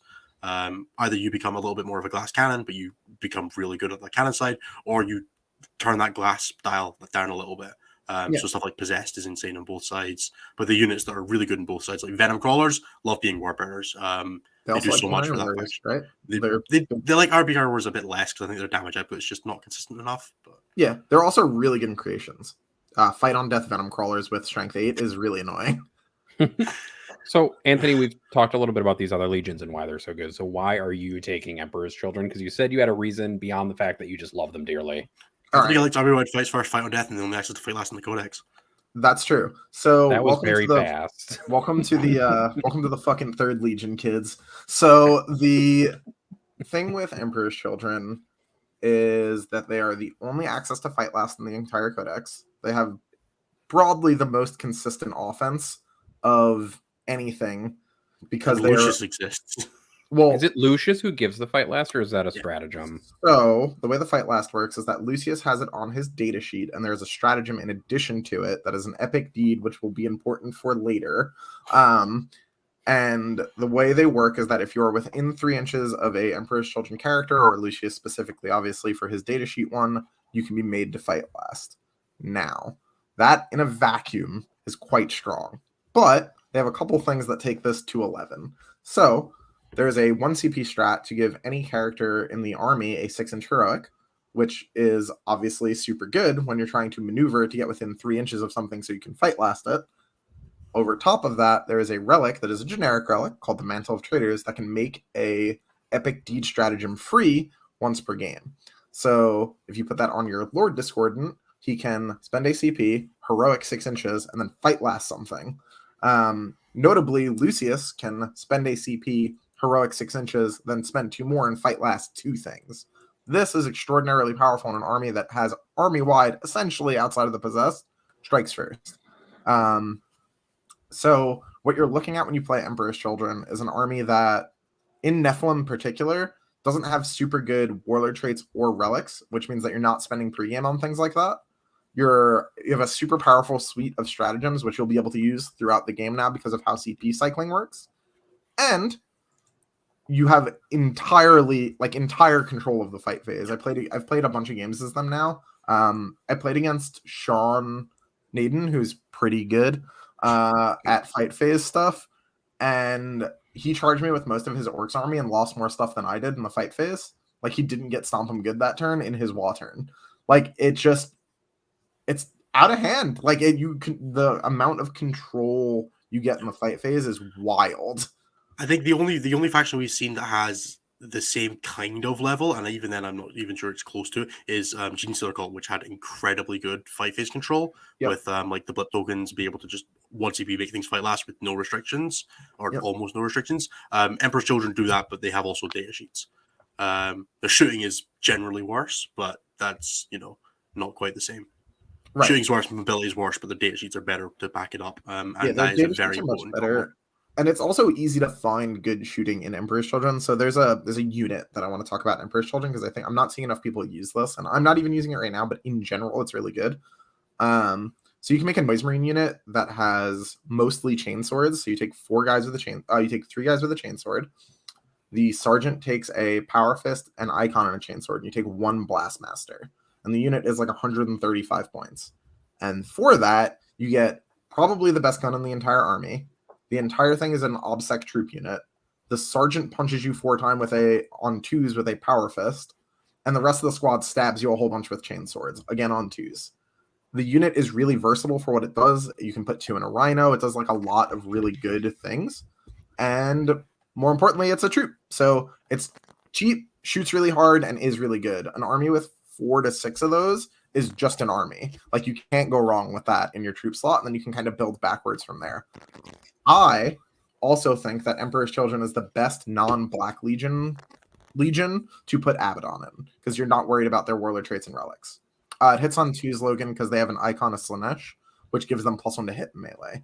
And then Emperor's Children ignore modifiers. That's their what's their chapter takes extra AP on 6s to wound and ignore modifiers, right? Yeah, so they have extra AP on 6s to wound that works in both shooting and melee, and all other versions of that we've seen have largely only been in melee. And then their other side of it, and their the other side of that is that they ignore weapon skill, ballistic skill, and hit modifiers. So And that's not even the entire suite of stratagems. Another huge one is that they have a 2 CP fight on death for any infantry unit. So you can get in and activate, and then they fight on death with that unit, and then everything else is fighting last or first. And then they have Emperor, and then they have Rathamars as well. Yep. Noise Marines have a 1 CP. It also turns off Overwatch and Set to Defend. For some reason. Yeah, there's a very real merit to running 110 man just for full use of that strategy as well. That's what I'm doing now. I have a single 9 in my current list. It's really, really good.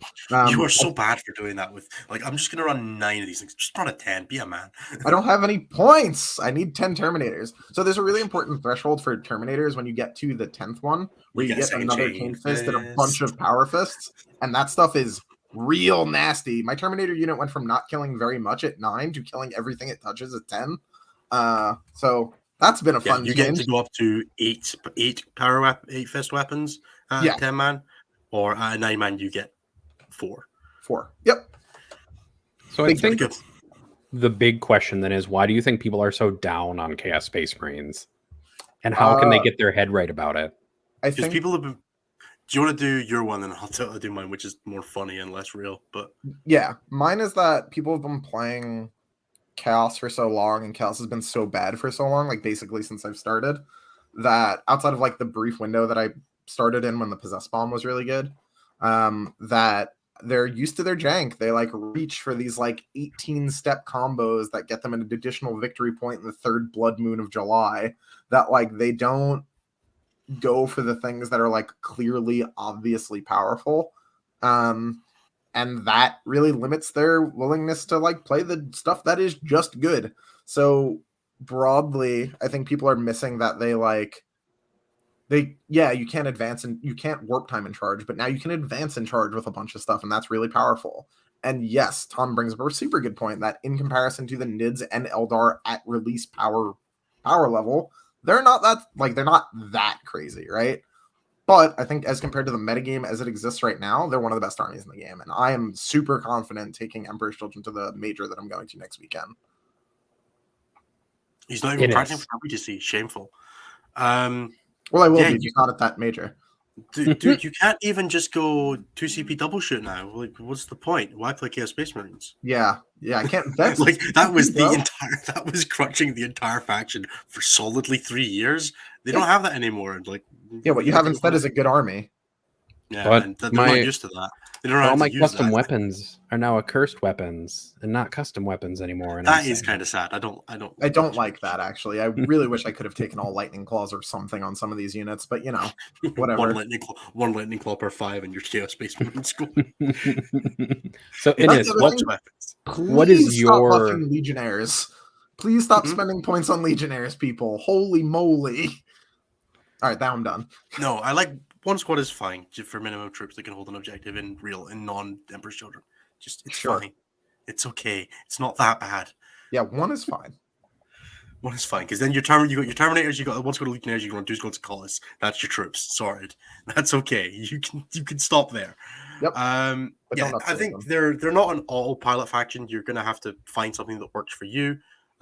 They will probably have to change a decent bit for the meta. You'll have to find a shooting solution that works in the environment you're playing in, because no shooting solution will probably work for consistently from event to event or meta to meta. Like you're not just going to be, I'm slotting in, like Tyranids, you just kind of go, I'm going to put in some Power Wars, I'm going to put in some Harpies, and I'm going to put in a couple of Venom Cannons or whatever, and some Terror Warriors, and that's a shooting solution that will basically adapt for anything.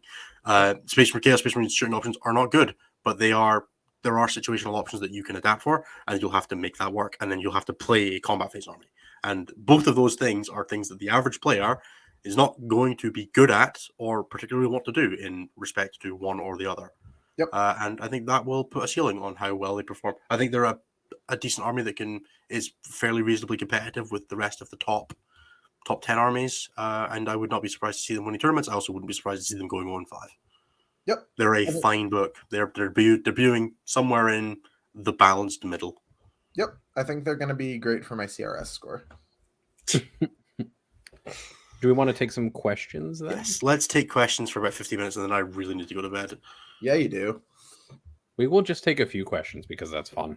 Yeah. Yeah. Well, let's quickly hit up the Discord, and then we will jump through the chat, and then I'll do the plugs at the end. Cool.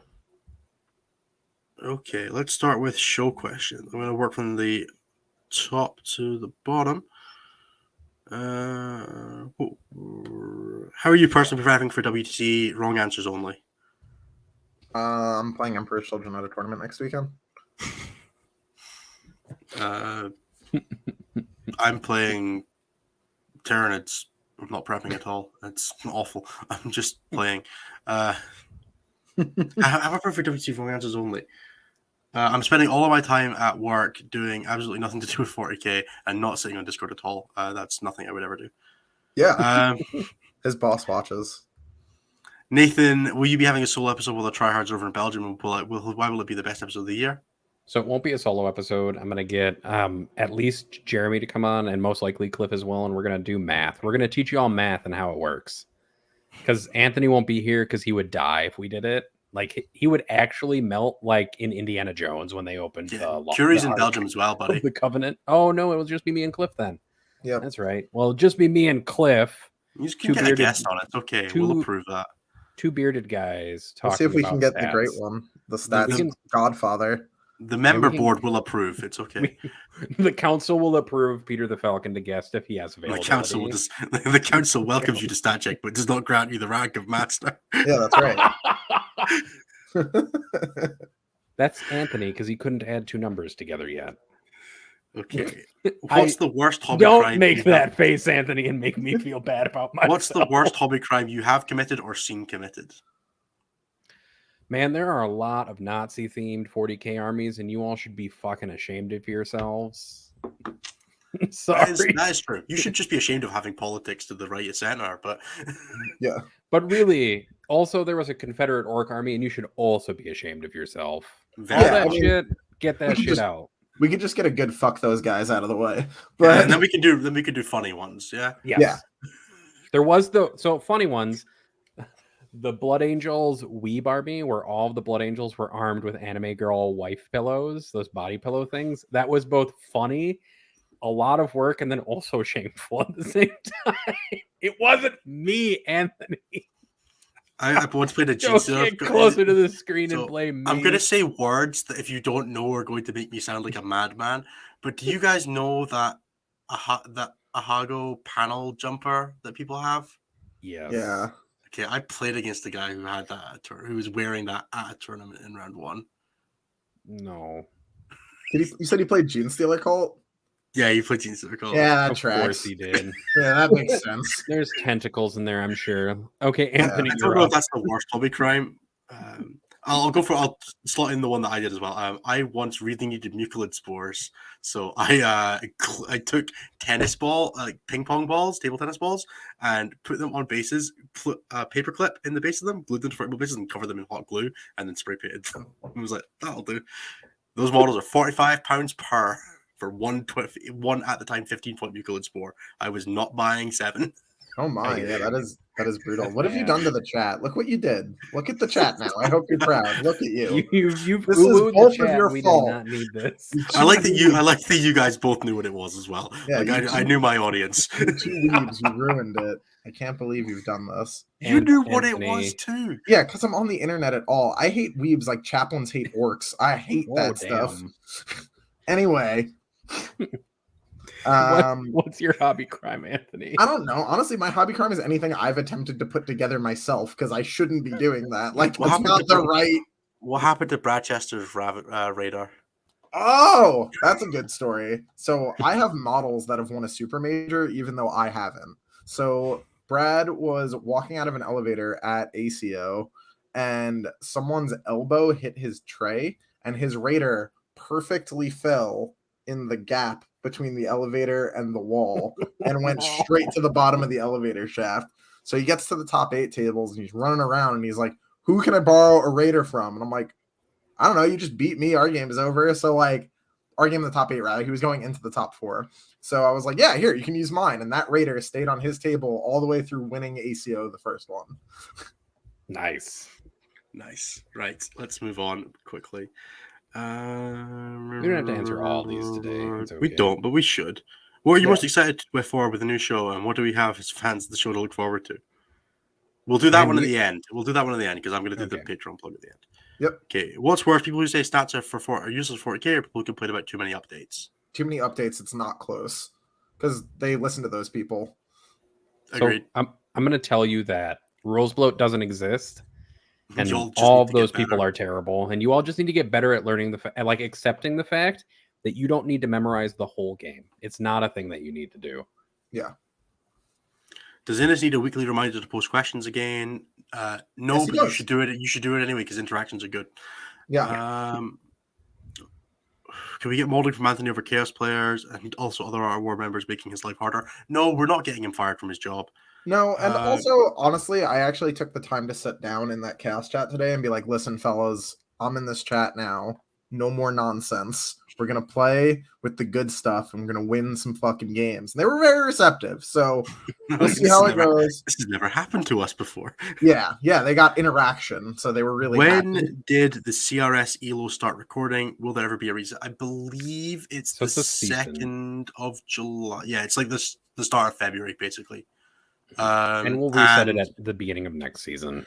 Are we resetting it or are we adding decay? Is probably a relevant question. We'll probably add decay. Yeah, probably adding decay and being like the longer it goes without a game, the less relevant it is on your current weighting. Or we may have like one per season and also longer. We may do a little bit of both. We may do a long term and then also a short term because one of the things that we're thinking about is like using this in essence to replace the ITC ranking system, because I think it's more important that something is.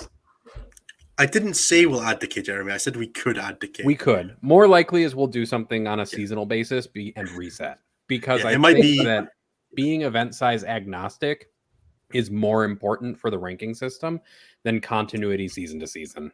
Sorry, we'll make Jeremy add decay now. I'm good. Don't make Jeremy do stuff. It's not a thing he wants. So I'm going to make it happen. I'll learn to code to ruin his coding to make it happen. I have someone that can help him with that, but we can cross that bridge elsewhere. If you want to help him with decay, like, I'm sure that's a good thing. Actually, he loves decay. He likes decay and coding. That's the two things that man likes. Nathan's met him. It's true. Okay, let's quickly jump into chat questions, and then I'll do the closeout. All right. Somebody just sent a Discord notification and it popped up over all of my chats. Are you happy that WC is in a new setting, or wish it was a bit more established? I can't wait. I've done regular ETCs. This seems so much better prepared. I think Anthony has no idea what's going on behind the scenes, so I think he meant Nephilim or meta-wise. Yeah. Let's take it or leave it. I don't really care. Yeah, I don't. Good players win games. Yeah, we'll figure it out either way. Can we have a segment of intermission where Nathan brews tea in the microwave? No. Yeah, sure. I don't know. See why not? I can hook up my web camera to walk with me to the microwave, I guess. Oh man, that was the only real chat question we had. So I'm gonna call it there. All right. I am going to do the Patreon plug now. Hopefully, if you've stuck around all the way to the end, you have at least enjoyed the show to a degree. So I don't feel as bad pitching to you now. Let's do it. I'm gonna. He's getting ready. So first of all, we are live every week at the times we said earlier. That means you can watch the live stream if you would like to interact with us. 5 p.m. Central. Dude, we were rolling with that. You did not have to keep going there.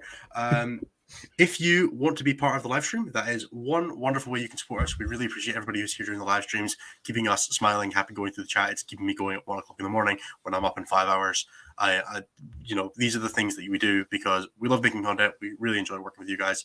However, none of this shit comes free. We do have server hosting costs. The Tableau is reasonably expensive. Website hosting, posting stuff, paying our editor, because that is something we would like to do. And, making enough money that this is worth our time is a goal that we would like to have. To that end, we do have a Patreon. That is patreon.com/statcheck, which Curie is posting in the chat now because he is an absolute gentleman and a scholar. There you will find a few tiers. There is a £1 or $1, whatever. I think it might also be a pound. $1 where it's basically just tipping us. You're saying once a month, I'll give the guys $1. It's a massive help to us. It helps us out with server costs, all the blah blah blah blah blah. I'll donate to you an overlay for the live stream if we want one. That may be something I'll take that. Yeah. Then we also have 2 further tiers. We have a $5 and a $6.90 tier, which I did not gratuitously steal from Joelhammer, which is called I think it's called bonus content and Discord access or something to that degree, and then a little nothing extra. So those are the two ways that you can support us if you would like to get more content. So the current content plan, which we are still nailing down the exact specifics on, but we are looking at once a week, 90-minute episode. That'll be free for absolutely everybody, 100%. Always. That'll be on YouTube. That'll be on Spotify. It'll be on wherever podcasts are found, and it'll be on the live stream. If you would like more of us, which we hope you would, there will be every 2 weeks we're going to record an hour of bonus content, whether that is in the form of 2 30 minutes or 4 15 minutes or 2 15s and a 30. We'll have recurring shows, we'll have guest spots, we'll have mini interviews. That'll all be going behind the paywall, and then we'll be releasing half an hour of that content every Friday. So it will be 90 minutes of show every week, and then 90 minutes of show the next week, and then the patrons will get half an hour of bonus content every Friday, so it'll be Tuesdays and Fridays, and then every fortnight we'll pick one of those pieces from the previous fortnight, and we'll release that for free on the YouTube for everybody again, so you can see a little bit behind the paywall, any of the stuff that we're particularly proud of that we would like more people to see. That'll come out through the YouTube, and if it is suitable for podcasts, we may put it as podcasts as well, but that may stay on YouTube only. That is what we've got for you.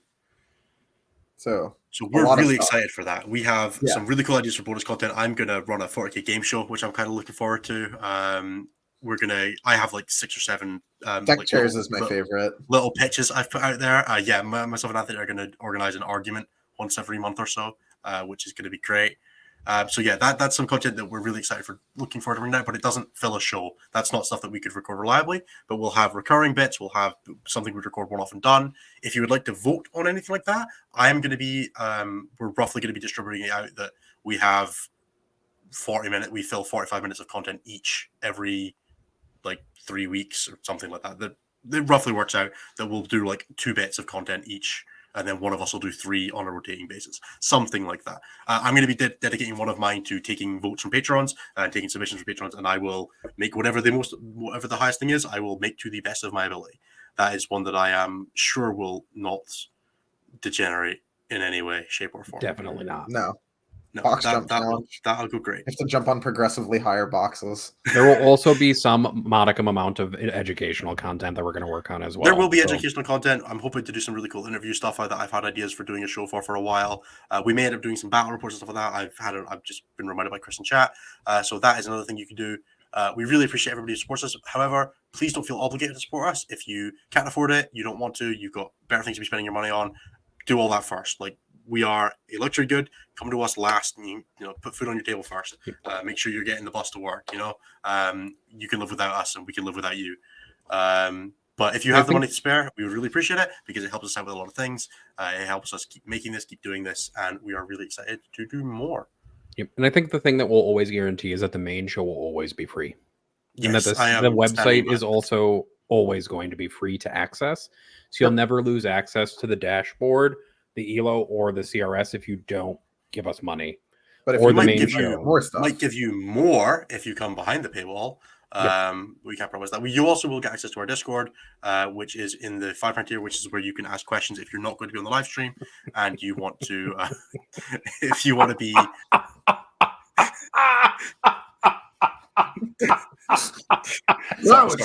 Sorry, Chris. I will Chris definitely Khan Academy Anthony and make it a special tier. Actually, on for the price of 1 coffee a month, you can make Anthony learn math. That'll be so. When we start recording ads to like slot in, so that I don't have to do the spiel every time, that'll be one of them. 30 seconds of me teaching Anthony math and Anthony screaming the whole time. Yeah, just yelling, just upset, angry. Oh God, I hate math so much. Every 60 seconds in New Jersey, a minute passes. Terrible. So Anthony, 2 trains are going towards each other, one at 55 miles per hour and one at 30 miles per hour. Yes. How long will it take train A to meet train B? And a $50 tier of Anthony solves math problems on brilliant.com. Brutal. Yeah, I'm gonna create. We have to just sit there and watch. Oh man, Luke, not be able to help. You've created a mess, Luke McCarthy. I will create a $50. Oh my God, so many people said they would pay for that. All right, guys, if you tell me how much you would pay per month for me to teach Anthony math at once a month, I will do it. Just propose it. Give me an amount. And I will definitely create that tier in Patreon because I control it. Oh my god, dude, no. $10 a month. How many of you will sign up for a $10 a month tier for me to teach Anthony math once a month?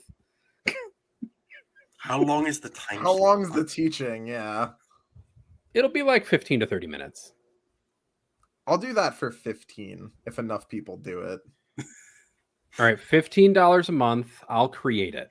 And you guys can sign up for it. And if at least If 5 I people require sign up at for it, least- I will teach At it. least 10 people to sign up for that. We're Okay. not making that content. All right, without so at 10 least- people at $15 a month, and I will teach That's the Anthony deal. math once a month for 15 to 30 minutes a month. You guys can watch me suffer. You can We'll watch start- me be... We're going to start at algebra, find the X kind of stuff. Okay. And we'll move up for, well, actually, we'll teach you useful stuff. We'll teach you So, statistics. it's also deeply important to say we will sell out for absolutely anything. Yeah. We yeah. have no standards. Yeah, we're all pretty Definitely willing to do sell out. dumb stuff we find funny. Yeah, that is part of the reason we wanted a less sanitized environment where we can make some of the less sane content. There is going to be, I believe, the pitch. I wrote the pitch for the Facebook page. I'm going to just read my introduction to it as a way to close us out, and so that we can finally end the show, so I can go to bed. As I pretend I can find it on my phone. Oh God. Nathan, go make the thing so we can. I'm making the do it. tier right now. Please, actually- Oh no! please actually- The torture Anthony reaping and Anthony sowing are not the same thing. Yeah. It may Okay. be 2 15-minute lessons a month, guys, just so you know. I mean, I could do 130. Oh man. I'm Chris. Like, I'm happy you did that because this is good fundraising to pay the people that need to be for the channel to exist. But oh boy, is this gonna hurt for portions of my month. Okay, here we go. Week in and week out, there's 40k happening. StatCheck exists to be your buffer against all of that by providing everything from high-level commentary on the meta and game design from some of the best players in the world. Irreverent takes on things only we care about. That's the main one. That's the important bit, is that specific section. And a wholesale disregard for anyone who says simplicity doesn't work. Only 2 things are guaranteed. We'll talk about the week in stats, and the show is 90 minutes long. That is the ethos that we're hoping to take forward, that we will bring you 90 minutes of 40k content, and then more if you want it, and that we will not care, and we'll do the things that make us happy. And if the things that make us happy make you happy, we're happy to have you along for the ride. Otherwise, there's other shows for you. We hope you find them, and we hope you enjoyed the brief time you spent with us. But if you enjoyed it, please be back. We'll be here next week to ruin my sleep schedule even more. All right. So, and just so you guys know, the Teach Anthony Math tier is now up, and it's called Anthony Learns Math, and it is $15 a month. I'm so not happy about this.